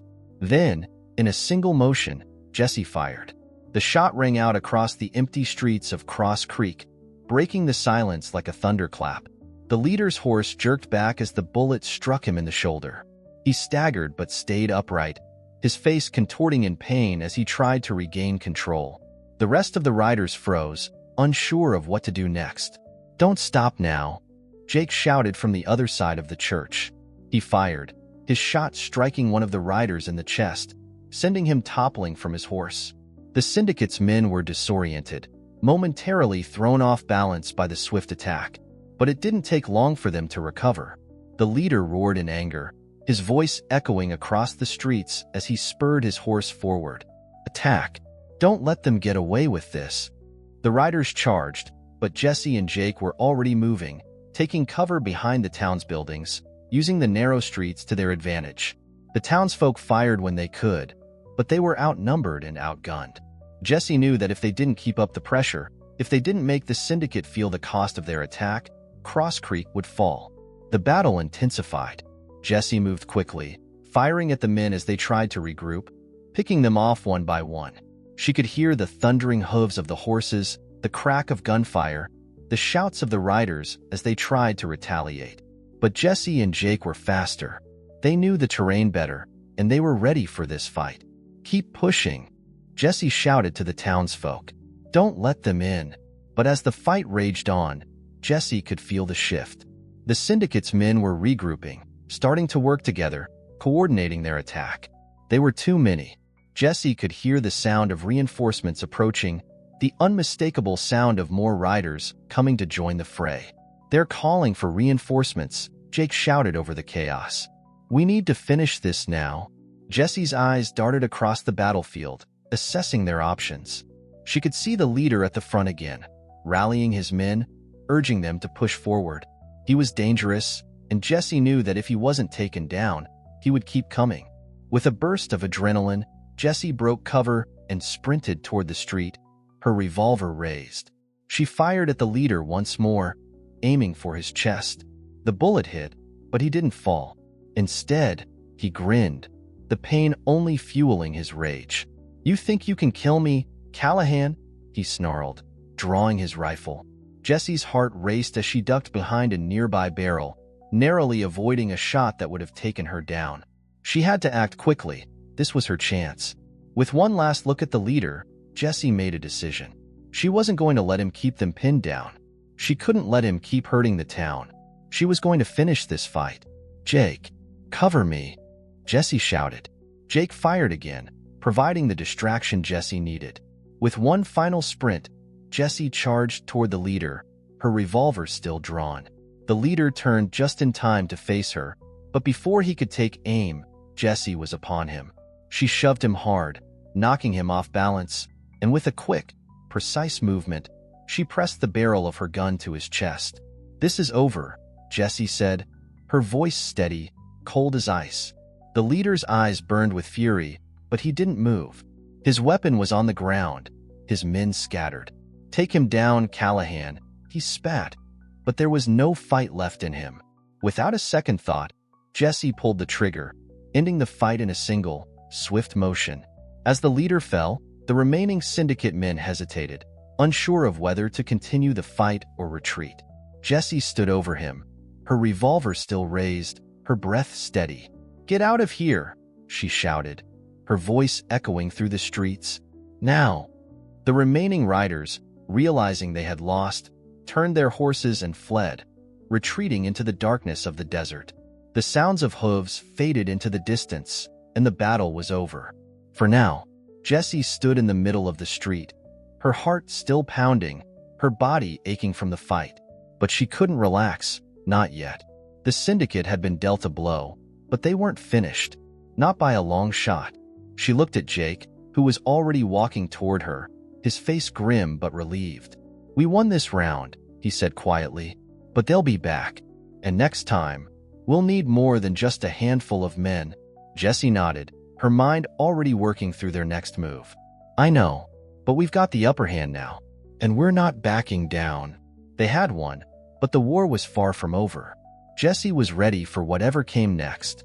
The sun had barely risen over Cross Creek when Jessie and Jake walked through the quiet streets, the aftermath of the battle still hanging in the air. The smell of smoke lingered, the remnants of gunpowder still thick in the atmosphere. The town was a mess, but it was alive. Cross Creek had fought back, had stood their ground. But Jessie knew this wasn't the end of it. The syndicate had lost one battle, but they wouldn't let it slide. Inside the church, the townsfolk gathered, their faces weary but filled with relief. They had survived, but Jessie knew that the fight was far from over. The syndicate would regroup. They always did. "You okay?" Jake asked, his voice quiet as they walked toward the church. His eyes flicked over to her arm, still bandaged from the earlier gunshot wound. "I'll live," Jessie replied, her voice steady. But underneath, there was a flicker of doubt. She had been in plenty of fights, had survived enough to know that winning one battle didn't mean the war was over. They had wounded the syndicate, but they were far from finished. Jake's eyes searched her face for a moment before he spoke again. "We need to move fast. They'll be back with more firepower, and next time, they won't make the same mistake. We need allies, Jessie. We can't keep doing this on our own." Jessie didn't respond right away. She was already thinking about their next move, already calculating the risks. She had burned every bridge she had in this town. But Jake was right. They needed backup. "I know," she said, her voice firm. "I'll make a few calls. We need to hit them where it hurts. They think they can control everything, but we're going to show them that they're wrong." The door to the church opened, and the bartender stepped out, his face etched with worry. "Jessie," he said, his voice low. "There's someone here to see you." Jessie raised an eyebrow, her hand instinctively moving to her holster. "Who?" The bartender glanced behind him, and a familiar face emerged from the doorway. The man was tall, with sharp features and a weathered look to him, but Jessie recognized him immediately. "Maxwell," she said, her voice barely above a whisper. Maxwell Harper, a former ally from her bounty hunting days, a man who had been deep in the criminal underworld but had always operated by his own rules. He was the kind of man who had made enemies on both sides of the law, but somehow always managed to stay one step ahead. She hadn't seen him in years, but she knew the moment he walked into town that things were about to get a lot more complicated. "Callahan," Maxwell said, his voice rough, but his eyes gleaming with something akin to respect. "Been a while." "Too long," Jessie replied, narrowing her eyes as she studied him. "What brings you to Cross Creek?" Maxwell didn't waste time. He stepped forward, his boots scraping against the wooden floor of the church. "I heard what happened here," he said, his eyes flicking to Jake before returning to Jessie. "I heard about the syndicate's attack, and I've got a proposal." Jessie crossed her arms, studying him closely. "A proposal?" Maxwell nodded. "You need firepower. You need manpower. And I've got both. I've got a few men who owe me favors, some people who are looking to make a little money off the syndicate's downfall. I can help you get what you need, but in return, I want a piece of whatever's left when this is all over." Jessie's brow furrowed. She didn't trust Maxwell. He was always looking for a deal, always looking for something more. But in this case, she didn't have the luxury of turning down help. "Not now. Let's cut the games, Maxwell," Jessie said, her voice cold. "What's the real price?" Maxwell's grin was slow but genuine. "You've got the grit, Callahan. That's why I'm here. You know I don't work for free, but I'm offering you a chance to hit the syndicate where it really hurts. You don't have to go it alone. All I want is a cut of whatever you manage to take down." Jessie's eyes flicked to Jake, then back to Maxwell. She knew he wasn't lying. The man was always looking for a way to come out on top, but right now, they needed him. And if it meant cutting a deal with someone she didn't entirely trust, then so be it. "You get us what we need, and you can have your cut," Jessie said, her voice steady, the weight of the decision already settling in her chest. "But the moment you try to screw us over, I'll put you down faster than you can blink." Maxwell's smile didn't falter. "Fair enough. I'll gather my people. We hit them hard, and then we move in for the kill." The next few days passed in a blur of preparations. Maxwell was true to his word. He brought in a small group of his contacts, men and women with ties to the underworld, people who knew how to fight and how to disappear. They weren't the most trustworthy group, but they were good at what they did. With their help, Jessie and Jake began to prepare for their next move against the syndicate. The plan was simple, but dangerous. They would strike at the syndicate's major supply lines, hit their warehouses and transportation routes, and disrupt their operations at every turn. The more damage they could do, the harder it would be for the syndicate to recover. They needed to keep them off balance, to make sure they couldn't regroup. Jessie stood on the ridge overlooking Cross Creek one evening, her eyes scanning the horizon. She knew the syndicate was regrouping, pulling together their remaining forces. They were going to strike again soon, but this time, Jessie was ready. "Jake," she called, her voice carrying across the quiet streets. He walked over, his eyes filled with determination. "We've got one shot at this," Jessie said, her voice steady. "We hit them hard, fast, and we don't stop until they're on the run. We've got Maxwell's people, but we'll need to move in waves. Once we hit them, we keep hitting them." Jake nodded. "They won't know what hit them." Jessie met his gaze, her expression hard. "We're fighting for more than just survival now. We're fighting for the future. The syndicate thinks they own this land, but they're wrong. We're going to take it back." The first attack came at dawn. The town was still and quiet when the explosion rocked the first of the syndicate's supply warehouses. The flames shot high into the sky, a beacon that the syndicate would be sure to see. Jessie and her group had already moved in, making their way through the streets, the adrenaline pumping through their veins. The syndicate was fast to respond, but they weren't prepared for the chaos that Jessie and her team unleashed. Gunfire filled the air as the battle broke out in the streets, but Jessie kept her focus. This wasn't just a fight. This was the beginning of the end. The first victory came quickly, but Jessie knew better than to get comfortable. The real fight was just beginning. The battle had started with a bang. The explosion at the syndicate's warehouse had lit up the early morning sky, and Cross Creek erupted into chaos. Jessie and Jake had done exactly what they needed to do. They struck fast, hit the supply lines, and scattered the enemy forces. But the battle was far from over. The syndicate would be regrouping, and they wouldn't let Cross Creek go without a fight. Jessie stood amidst the smoke and debris, her breath coming in sharp gasps.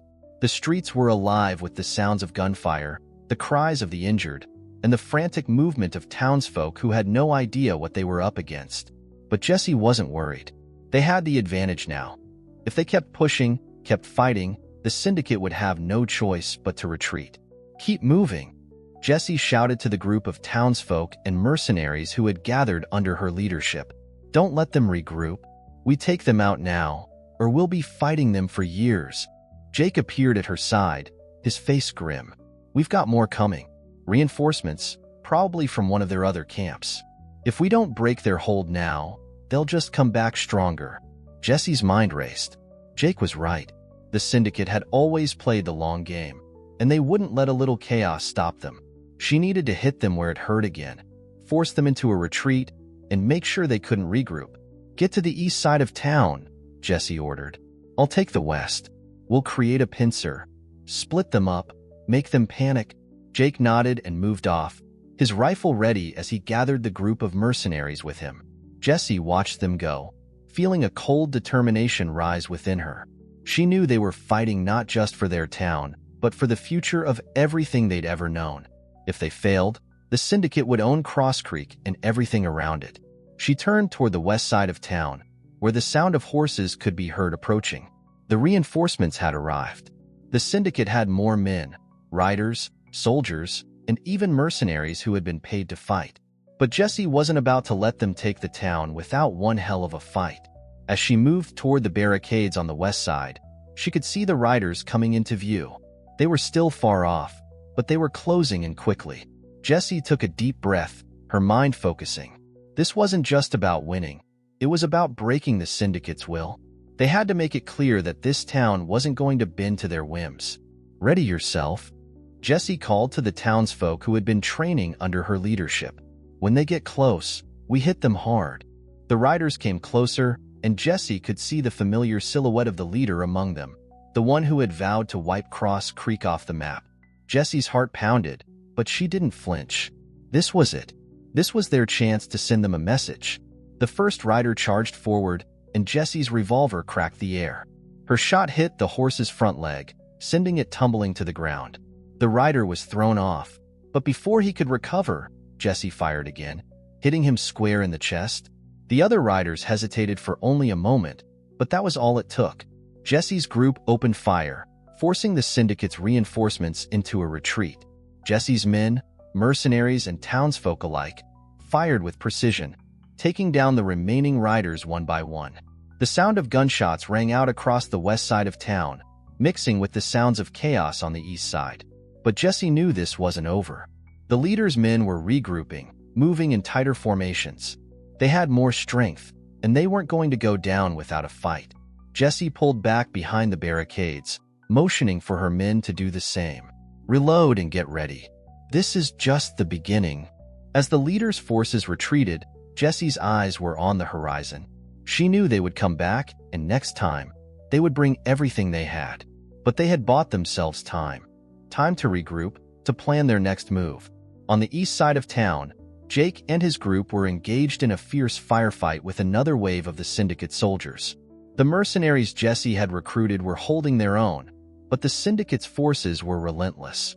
Jake fired again, hitting a rider in the shoulder, sending him careening off his horse, but the enemy was pushing forward. Their numbers were still greater, their weapons more advanced. Jake's heart raced. He had been through battles before, but this felt different. This was about more than just survival. They were fighting for control of the land, fighting to keep the syndicate from swallowing up everything they had worked for. If they didn't break the enemy's hold here, it could be the beginning of the end for Cross Creek. "Come on," Jake shouted, urging his men forward. "We push them back now, or we're done for." The battle raged on, but Jake could see the tide beginning to turn. The syndicate's forces were starting to break apart, their lines weakening as Jessie's group pushed back on the west side. It was all coming together.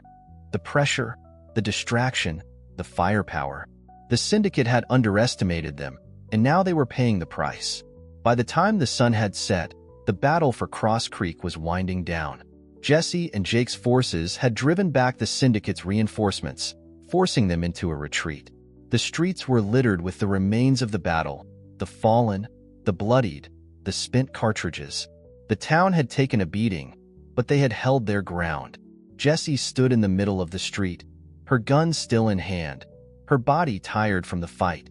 She could hear the distant sound of hooves as the remaining syndicate men retreated into the darkness, but she wasn't letting her guard down.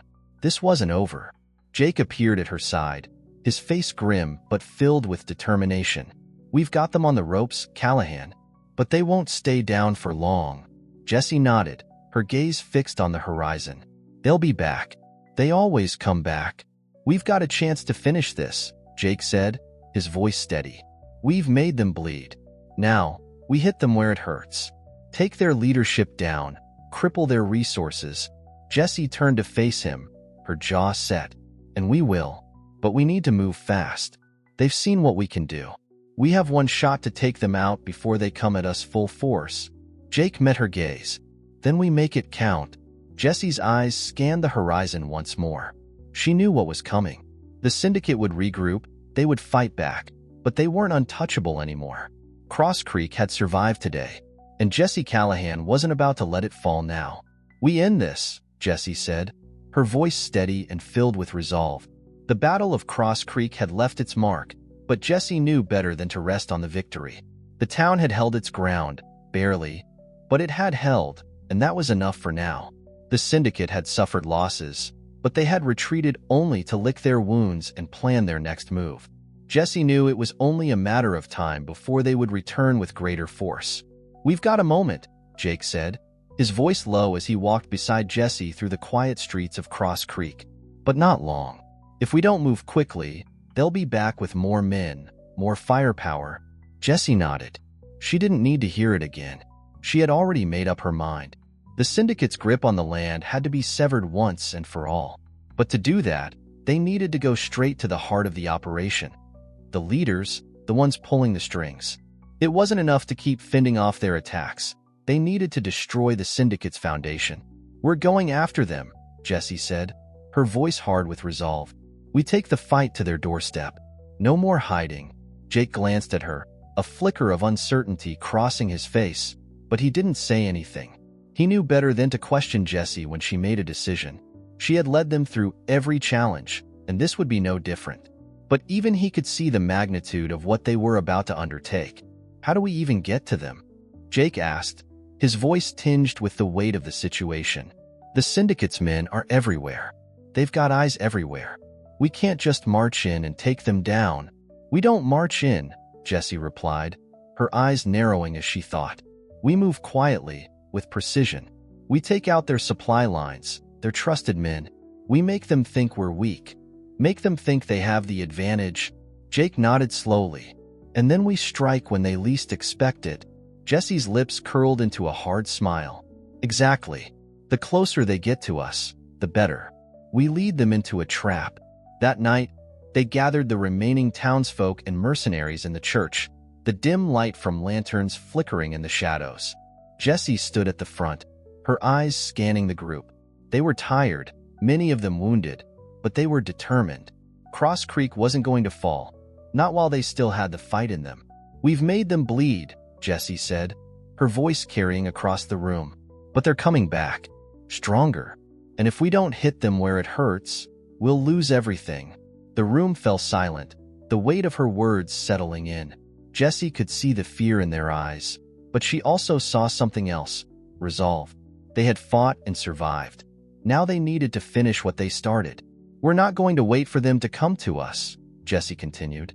"We're going to take the fight to their leaders. We'll take down their supply lines, destroy their resources, and cripple their leadership." A murmur of agreement rippled through the room, but one voice spoke up. "You're talking about going after their headquarters," said Maxwell, who had returned with more of his mercenaries in tow. "You realize what that means, right?" Jessie met his gaze, her eyes steady. "I know exactly what it means. But if we don't do this now, they'll come back, and next time, they won't stop until Cross Creek is gone." Maxwell nodded, his expression hardening. "I'm with you. But we'll need more than just this town. We need people who know the land, who know how to move without being seen." Jessie turned to Jake, who was already thinking ahead. "I'll get in touch with the ranchers in the area," he said. "We've got a few loyal ones who can help us with supplies and manpower. But we'll need to be smart. The last thing we want is to walk into an ambush." Jessie nodded. "We move quickly. We hit them hard, take their resources, and then we take down their leaders. We've got the element of surprise. We won't waste it."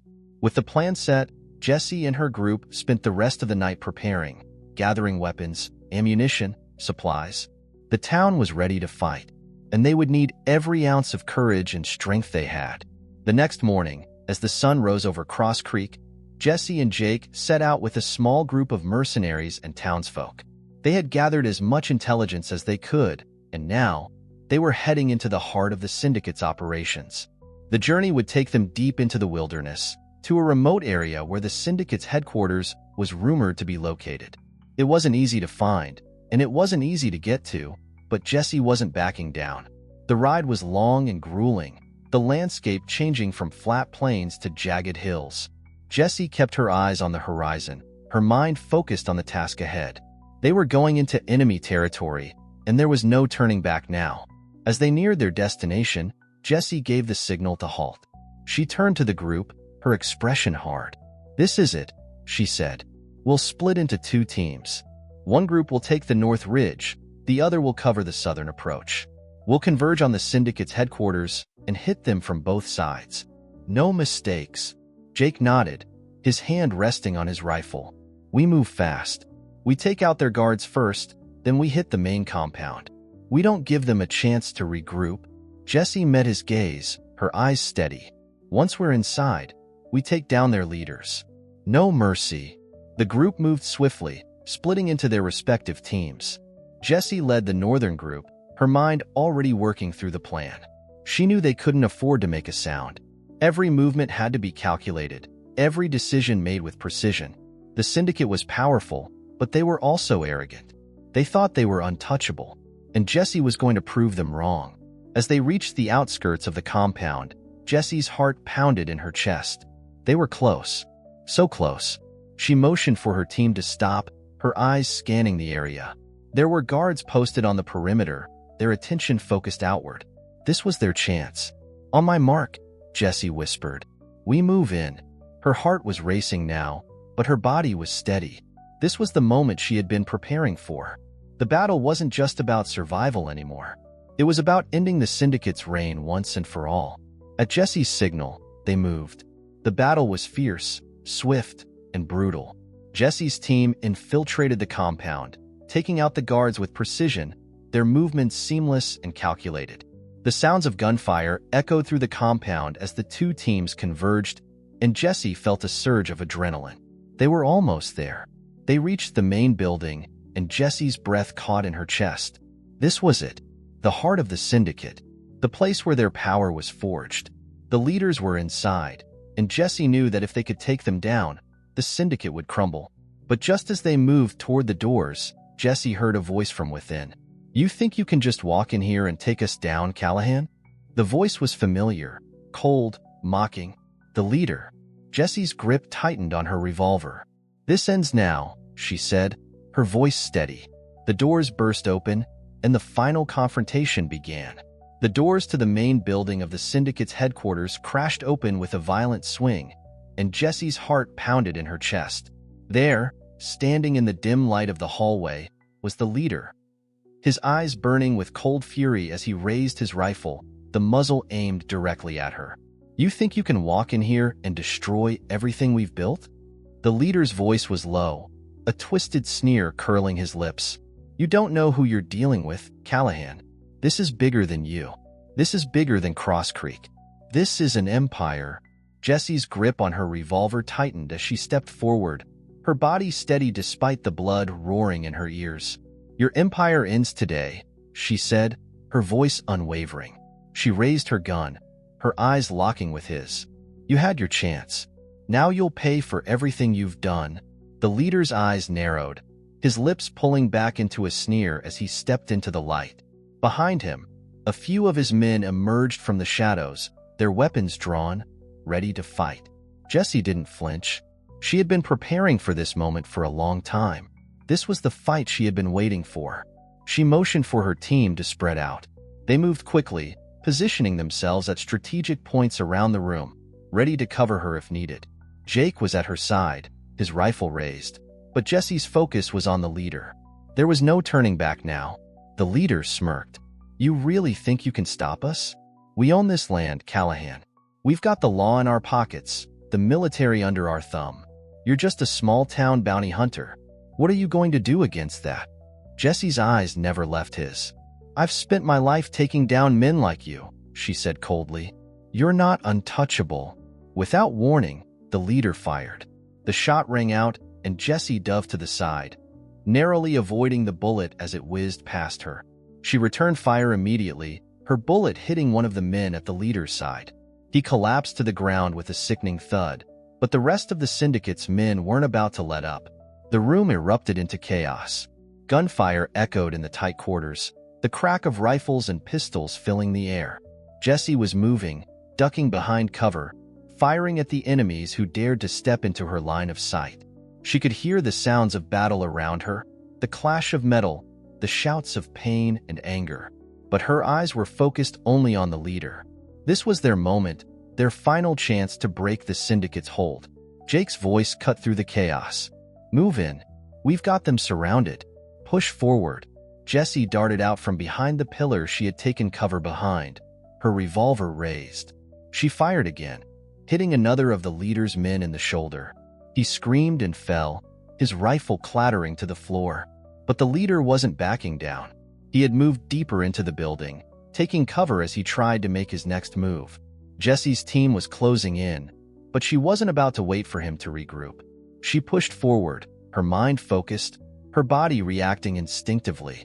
"You're not walking away from this, Callahan," the leader bellowed, his voice filled with desperation. He fired another shot, this time aimed at Jessie's head. She ducked again, narrowly avoiding the bullet as it whizzed past her. "You've had your chance," Jessie shouted, her voice cold and filled with resolve. "And now it's over." She moved quickly, her eyes fixed on the leader's position. He was still behind cover, but his gunfire had slowed. He was trying to keep them pinned down, but Jessie knew he was running out of options. She could see it in his eyes, a flicker of doubt, of fear. In a flash of movement, Jessie darted around the corner, closing the gap between them. The leader spun to face her, his gun raised. But it was too late. Jessie was already there, her revolver aimed directly at his chest. "You're finished," she said, her voice unwavering. The leader's eyes widened in shock, and for a moment, there was a brief silence as both of them locked gazes. Jessie's finger hovered over the trigger. She could feel the weight of everything she had fought for, the weight of every person who had fallen, every life ruined by the syndicate's reach. She had taken everything from them, and now, she was taking the last piece. With a final, cold decision, Jessie pulled the trigger. The shot rang out, and the leader fell to the ground, his body collapsing in a heap. The room fell silent once more, the air thick with the aftermath of the battle. Jessie stood over him, her chest heaving as she surveyed the room. The rest of the syndicate's men hesitated, unsure of what to do now that their leader was dead. Jessie's team was closing in, and the fear in their eyes was palpable. They were no longer the predators. They were the prey. "Drop your weapons," Jessie called out, her voice sharp. "Now." One by one, the remaining syndicate men lowered their rifles, their faces filled with fear and defeat. Jessie could see the resolve in their eyes. The fight had gone out of them.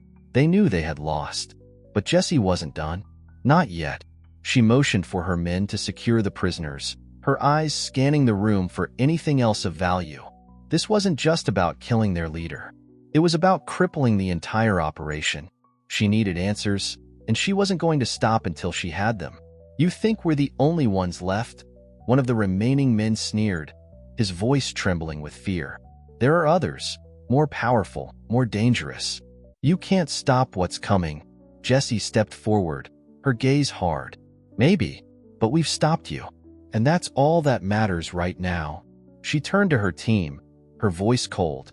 "Get them out of here. We're taking this place apart piece by piece." As the last of the syndicate's men were escorted out, Jessie stood in the center of the room, her breath steady but her mind racing.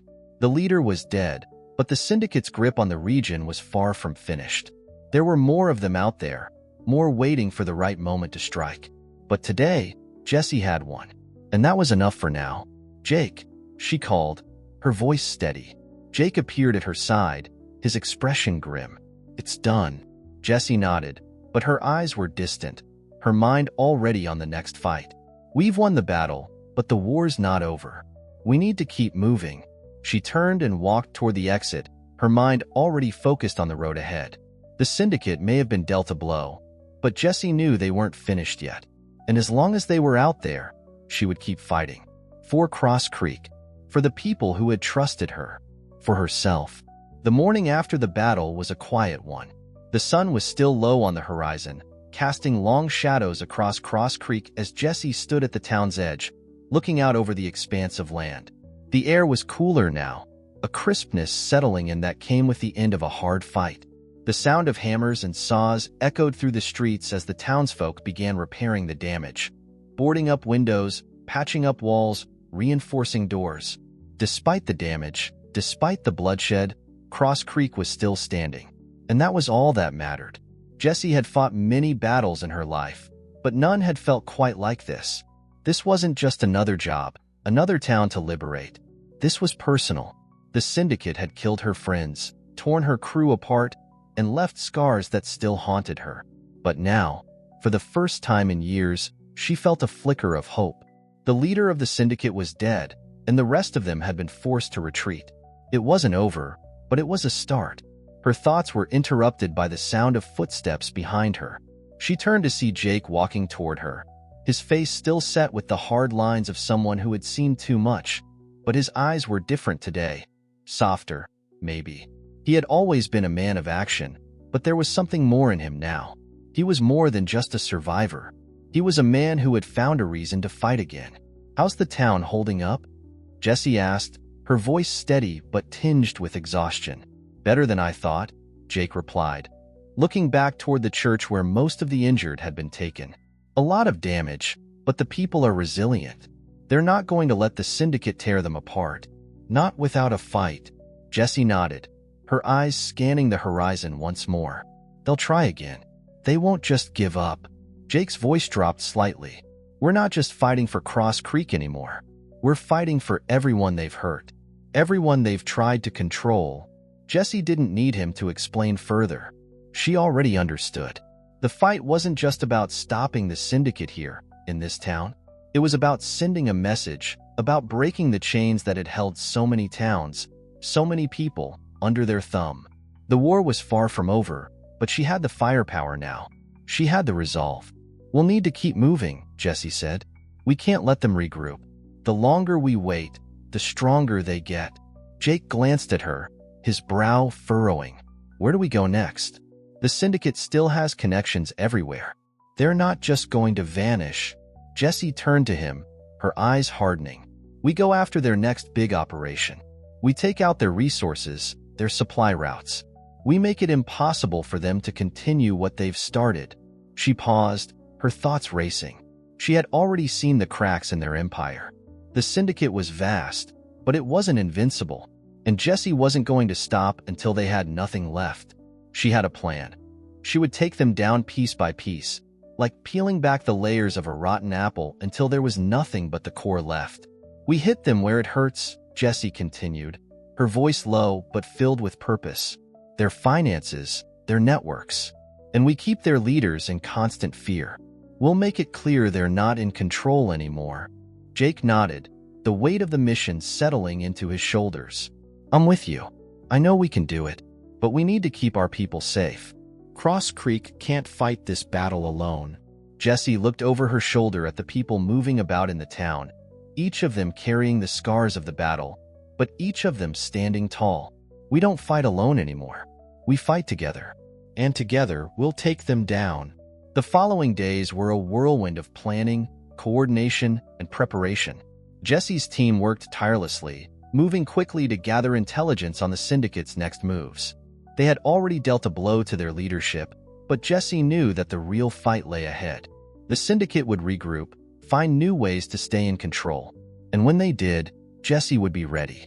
Maxwell's group had provided valuable resources, and Jessie had reached out to some old allies, mercenaries, former bounty hunters, even a few ranchers with a score to settle. She had no illusions about the people she was working with. They weren't saints. They had their own agendas. But right now, their goals aligned. And that was enough. By the time they had everything in place, Jessie and Jake were ready to move. The next phase of their plan would take them to the outskirts of the region, where the syndicate's smuggling routes were hidden. It wasn't just about breaking up their operations. It was about sending a clear message. If they could disrupt their smuggling and supplies, they would cripple the syndicate's ability to control the region. "We hit them fast," Jessie said as she outlined the plan to the gathered group. "We take their transportation routes, their hidden supplies, everything they've been moving through the back channels. If we do this right, we cut off their ability to make deals, to keep their operations running." Jake nodded, his face grim. "We can't waste any time. The longer we wait, the more they regroup. We've got one shot at this." Jessie's eyes flicked to the group of mercenaries and townsfolk gathered in the church. They were ready. They knew the stakes. They had fought for this moment. The time for waiting was over. The time for war had arrived. They moved out under the cover of night, the cold desert air biting at their faces as they rode toward their target. The landscape was unforgiving, barren hills, jagged rocks, and the occasional scattered ruin marking the edge of civilization. The syndicate had hidden their smuggling routes well, but Jessie had spent enough time in the shadows to know how to find them. She knew how to track the money, how to follow the clues that would lead her straight to their heart. By the time they reached the smuggling operations main site, Jessie's nerves were taut. They had scouted the area, planned their entry points, and gathered their forces. The attack was swift, and it was brutal. Within moments, the smugglers knew they had been caught. The element of surprise worked in their favor as they took down the guards and disabled their equipment. Jessie moved with precision, her every step calculated. She had spent too long preparing for this moment to falter now. As the final guards fell, Jessie's voice rang out through the night. "Take everything," she ordered. "Nothing goes to waste. We burn what we can't use. We make them feel it." The smuggling operation was wiped out, their resources seized and destroyed. Jessie felt the rush of victory, but she knew this was only the beginning. The syndicate would retaliate, regroup. They always did. But as the first light of dawn broke over the horizon, Jessie knew they had taken a major step. The syndicate's grip on the land was weakening, and with each victory, the walls they had built around their empire were starting to crumble. They weren't done yet, but Jessie could feel it in her bones. They were getting closer. And this time, the syndicate wasn't going to walk away. The sun had barely begun to rise, casting the first light of day over the desolate landscape. When Jessie stood over the remnants of the syndicate's smuggling operation, smoke still curled from the piles of burning crates, and the crackling flames sent a sharp contrast against the otherwise silent morning. The mission had been a success, a devastating blow to the syndicate's resources. But there was no time to linger in the afterglow of victory. Jessie knew it was only a matter of time before the syndicate retaliated. Harder, faster, with more force. "Done?" Jake's voice cut through the quiet as he rode up beside her. His eyes were scanning the horizon, always alert, always aware of the next threat. Jessie nodded, though her expression was distant, calculating. "Done for now," she said, her gaze fixed on the burning remains of the syndicate's supplies. "But this is just one piece of the puzzle. We've disrupted their operations, but they won't let this slide. They'll be back with reinforcements." Jake didn't argue. He understood better than anyone that this wasn't just a fight. It was a war, and wars didn't end with a single victory. They would need to keep pushing, keep striking until the syndicate was crippled. "We need to keep moving," Jessie said. "We've done damage to their operations, but their leadership is still intact. That's where we need to hit next." Jake nodded, his expression grim. "Where do we go from here?" Jessie's eyes narrowed, her mind working through the next steps. They needed to take down the syndicate's leadership, cripple its ability to function as a cohesive force. She had a few ideas, but it would take everything they had to pull it off. The path ahead was unclear, but there was one thing she knew for sure. She wasn't going to stop until the syndicate was finished. "We head to their headquarters," she said finally. "It's the last stronghold they have. Once we take them out, their operations will fall apart. Jake met her gaze. It's heavily guarded. And you know the leader's men won't go down without a fight. I know, Jessie replied, her voice steady. But we have the advantage now. They've lost a lot of resources, and they're disorganized. We move quickly, with precision, and we take them down before they have a chance to regroup. The decision was made. The time for waiting was over. The ride to the syndicate's headquarters was long, winding through rugged terrain and desolate valleys. The air was thick with tension as Jessie and Jake led their group through the harsh landscape. They weren't alone. Maxwell and his mercenaries had joined them, along with a small group of townsfolk who had pledged their loyalty to the cause. It wasn't a large force, but it was one built on grit and determination. They had one goal: to bring down the syndicate once and for all. The closer they got to the headquarters, the heavier the weight of the mission settled on Jessie's shoulders. The syndicate had its fingers in every corner of the region.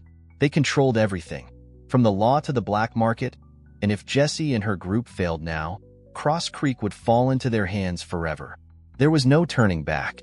As they reached the outskirts of the headquarters, Jessie signaled for everyone to halt. The sprawling complex ahead was fortified, the walls tall and imposing. Guards were posted at every corner, and Jessie could see the faint glow of lanterns inside the building. It was quiet, almost too quiet, as if the syndicate was preparing for something. "We don't have much time," Jessie whispered to Jake, her eyes scanning the perimeter. "We need to move in fast." Jake nodded. "We hit them hard, break through their defenses, and take out the leadership. Once they're neutralized, their soldiers will scatter." Maxwell stepped up beside them, his face unreadable as he surveyed the building. "It won't be easy. They'll be expecting something, especially after the losses they've taken. But we have the element of surprise." Jessie met Maxwell's eyes, the weight of the decision hanging heavy in the air. She trusted him, but just barely. He had made a deal, and she would make sure he held up his end of it. "Make sure your people are ready," Jessie said to Maxwell. "This isn't going to be a quick fight." He nodded curtly, signaling to his mercenaries to take their positions. The quiet murmurs of preparation filled the air as the group gathered their weapons, double-checked their gear, and made sure everything was in place. Jessie turned back to Jake. "We move now." The assault was fast and brutal. Jessie's team approached the headquarters from multiple angles, using the cover of the night to stay hidden. The guards never saw them coming. In moments, the first wave of their defense was neutralized, and Jessie's group surged forward, pushing into the compound with ruthless precision. The inside of the building was a maze of narrow hallways and tight rooms, but Jessie knew exactly where she was headed. The leader's office was located at the far end of the complex, his last bastion of power. They had to take him down before he had the chance to organize a counterattack. "We keep moving," Jessie ordered as they advanced, her voice low but filled with authority. "We clear the halls, and we get to the leader. No hesitation." The group moved quickly, clearing rooms and taking out the remaining guards. The sound of gunfire echoed through the halls, but Jessie didn't stop. She could hear the leader's men scrambling to respond, but it was too late. They were already in position. Finally, they reached the leader's office. Jessie took a deep breath before pushing open the door. The leader was waiting for them, standing behind his desk, his hands resting on a pile of documents. His eyes locked onto Jessie, cold and calculating. "You're persistent, Callahan," he said, his voice dripping with venom. "But you won't win this fight. You're just one woman, a handful of mercenaries, and a town of scared peasants. You can't stop what we've built." Jessie's eyes narrowed as she stepped forward, her gun raised. "This ends today," she said, her voice steady. The leader's eyes flickered with fear, but it was quickly masked by a cold smile. "You'll never make it out of here alive. We've already called for reinforcements. The law will be on our side. You're nothing but a rogue bounty hunter." Jessie's finger tightened on the trigger, and before the leader could react, the shot rang out. The bullet hit him square in the chest, and he collapsed in a heap, his body falling to the ground with a heavy thud. The room was silent, the weight of the moment settling in. Jessie stood over him, her breath steady but her mind racing. This wasn't just a victory. It was a turning point. The syndicate's leadership was gone, And with it, the foundation of their empire had been shattered. Maxwell stepped forward, his voice low as he surveyed the body of the leader. "It's over." Jessie didn't respond. She was already thinking about the next step. The rest of the syndicate's forces would be scattered, but that didn't mean they were done. They had to finish what they started. "We've won this battle," Jessie said, her voice calm but filled with purpose. "But the war's not over. We keep moving forward. We make sure they never come back." Jake met her gaze, his eyes steady. "We've got this, Callahan." The leader was dead. The syndicate was in chaos. But Jessie knew one thing for sure. As long as there was breath in her body, she would keep fighting. And this time, the syndicate wouldn't rise again. The first light of dawn illuminated the fallen leader's office, casting long shadows over the lifeless body sprawled on the floor. Jessie stood in the center of the room, her chest rising and falling with every breath as the enormity of what they had just done settled over her. The syndicate's iron grip on the land had been severed, but she knew better than to think it was the end. Even with the leader gone, his empire had far-reaching fingers, and their wrath would be swift. The team stood in the doorway, eyes flicking from the fallen man to Jessie. The silence between them spoke volumes. They had won, but victory had come at a price, one that Jessie wasn't yet willing to consider. Maxwell stepped forward, his eyes scanning the room, his boots echoing lightly against the hardwood floor. "The man's dead, and the rest of the syndicate's forces are on the run." "You've done it, Callahan." Jessie didn't answer immediately. She was still processing the finality of it all.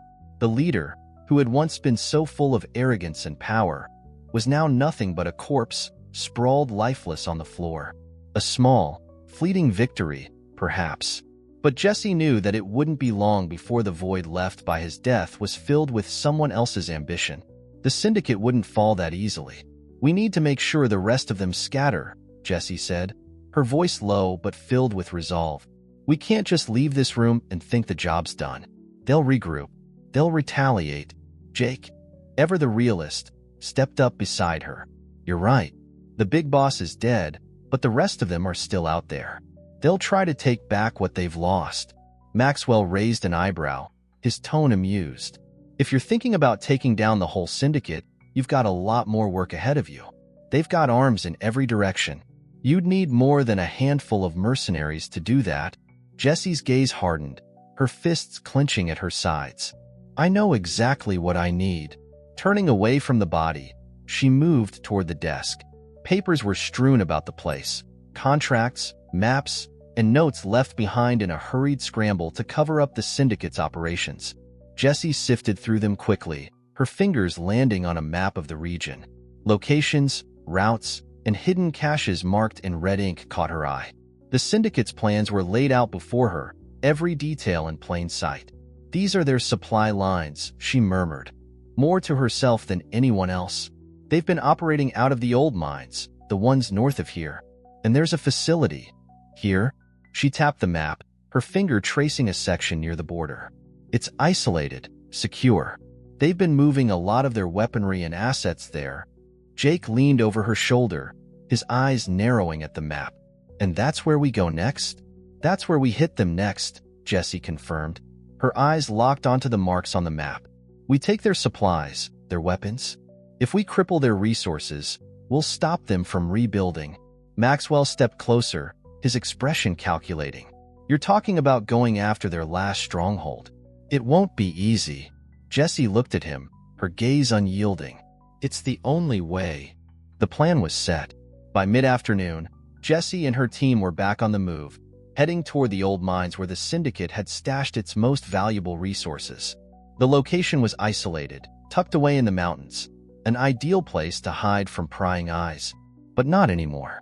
They rode through the harsh desert landscape, the sun beating down on them, the wind kicking up clouds of dust in their wake. The air felt thick with anticipation, and Jessie's mind raced with the possibilities. They had one shot at this, one chance to strike hard and make it count. "I'm not gonna lie," Jake said, his voice low as he rode beside her. "This is our final shot.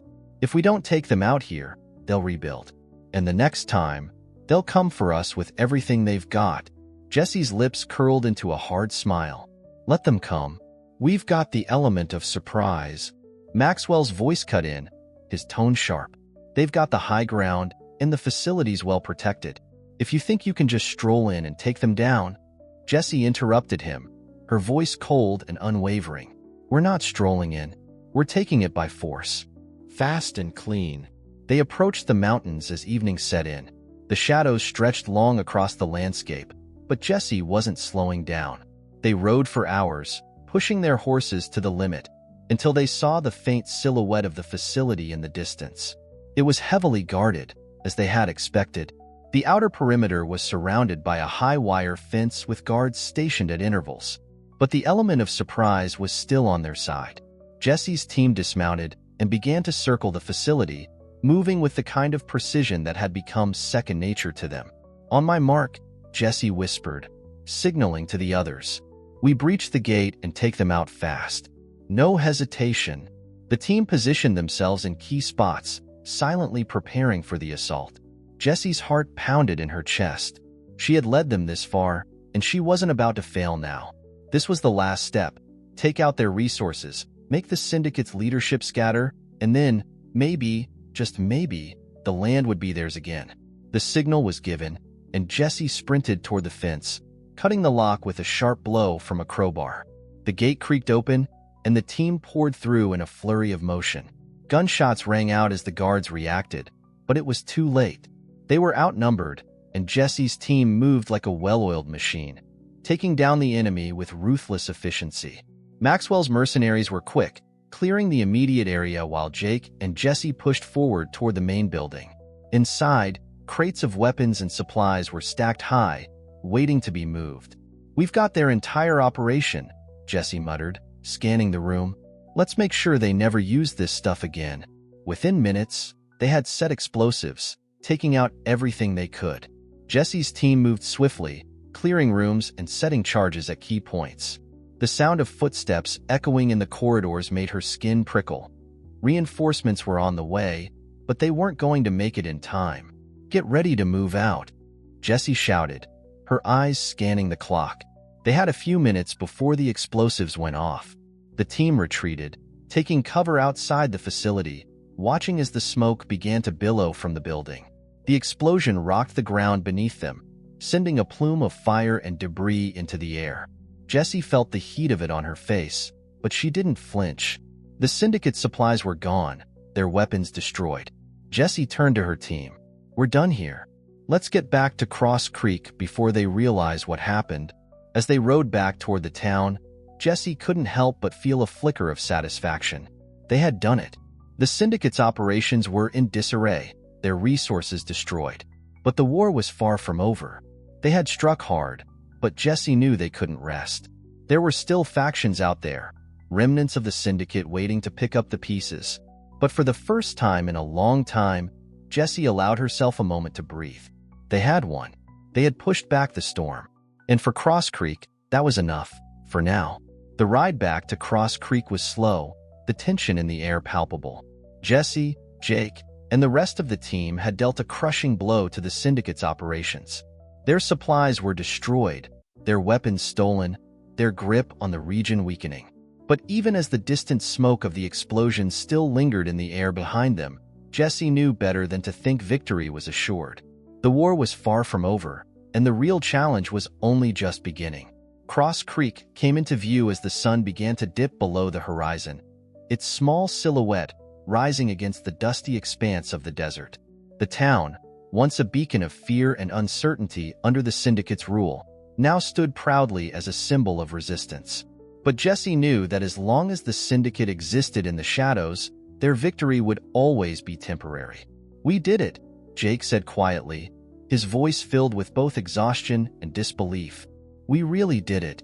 Jessie nodded, but didn't speak right away. Her mind was racing as she processed the events of the last few days.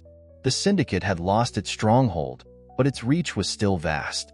They had made a powerful statement, but she knew that a single defeat wouldn't make the empire crumble. There were always more soldiers, more reinforcements, more men waiting to take the leader's place. As long as there was money to be made, there would be someone willing to fill the vacuum. It's not over yet, Jessie said, her voice low but resolute. The syndicate will come for us again. They won't take this lying down. Jake glanced at her, his face weary but determined. I know. But for now, we've bought ourselves some time. Jessie allowed herself a small nod. He was right. For now, they had time. Time to regroup, time to heal, and time to plan their next move. But it wouldn't last. Not forever. As they rode into Cross Creek, the townsfolk emerged from their homes, their faces lighting up with relief and gratitude. The news of the victory had already spread, and there was a palpable sense of hope in the air, something that hadn't existed in this town for a long time. People were rebuilding, regrouping, and for the first time in years, they were living without fear. Jessie dismounted outside the church, her body sore from the ride, but her mind alert. As she made her way through the streets, she saw familiar faces. Faces she had fought for, faces that had stood by her side through the worst of the battles. The town was healing, but the scars of the fight would never fade. Maxwell approached her as she stood by the saloon, his face unreadable as always. I'll be taking my cut soon, he said, his voice sharp. Jessie turned to face him, her expression cold. You got what you wanted, but you've held up your end of the bargain. Now we're even. Maxwell nodded slowly, but there was something in his eyes. Something calculating, something Jessie had seen in men like him before. We'll see. The world doesn't stop turning just because you've taken down one leader. The syndicate will come back, and when they do, there'll be another fight. You might want to rethink how you're handling this, Callahan. Jessie's lips curled into a faint smile. I'm not backing down, and neither is Cross Creek. Maxwell's eyes narrowed, but he didn't press the issue further. Just remember, things don't stay quiet for long. Keep your guard up. With that, he turned and walked off, leaving Jessie standing alone in the street, her thoughts a whirlwind of plans and possibilities. That evening, after the town had settled into an uneasy calm, Jessie sat outside the saloon, her back against the weathered wooden wall. The cool night air washed over her, and for the first time in a long time, she allowed herself a moment to rest. Jake joined her a few minutes later, a bottle of whiskey in hand. You need to take a break, Jake said, passing her the bottle. You've done enough. Jessie took a long swig, the burn of the whiskey steadying her nerves. She wasn't sure if she needed a break.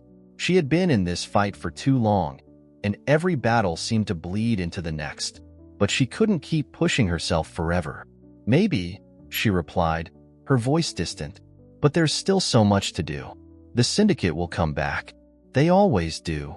Jake watched her for a moment before speaking. You've changed, Callahan. Back in the day, you were all about the job, about the bounty. Now you're fighting for something bigger. Jessie exhaled slowly, her gaze distant. Maybe I didn't have a reason to fight before. Maybe I didn't care what happened to the land, to the people. But now, I've got something to protect. Jake nodded, his expression softening. You've got more than that. You've got a purpose. Jessie didn't respond at first. She didn't need to. She knew exactly what he meant. She had fought for herself, for revenge, for survival. But now, she was fighting for something bigger, fighting for a future where towns like Cross Creek could stand on their own, free from the syndicate's control. The fire in her chest burned brighter than ever, and she knew she couldn't stop. She wouldn't stop. The sound of footsteps approaching interrupted her thoughts. A few of the town's leaders had gathered, their faces weary but resolute. They had questions about what came next, about how to keep the town safe. Jessie had answers for them, but she knew they couldn't stay here forever. The world was bigger than Cross Creek, and the fight was far from over. We need to keep moving, Jessie said, standing up and dusting off her coat. We need to hit them before they have time to rebuild. And we need to find allies, people who can help us take this fight to the rest of the syndicate.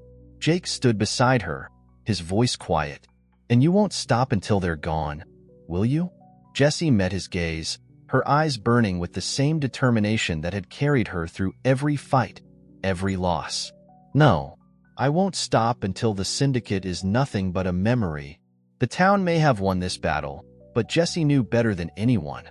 The real fight was just beginning. Later that evening, after the town had settled into a fragile peace, Jessie sat alone in her small room above the saloon, the weight of the day's events hanging heavy in the air. The whiskey had helped dull the edges of her mind, but her thoughts were still sharp. She couldn't shake the feeling that the syndicate was far from finished, that there were other players lurking in the shadows, waiting for their chance to strike. She stood by the window, staring out at the quiet streets below. Cross Creek had survived for now, but Jessie knew better than anyone that survival wasn't enough. It never was. For now, though, the town was safe, and that, at least, was a victory worth savoring. If you enjoyed this story, please leave your comment below and don't forget to like, share, and subscribe to our YouTube channel where your support means the world to us. We look forward to bringing you more content that inspires growth, joy, and purpose. Thank you for watching, and we'll see you tomorrow for another special story.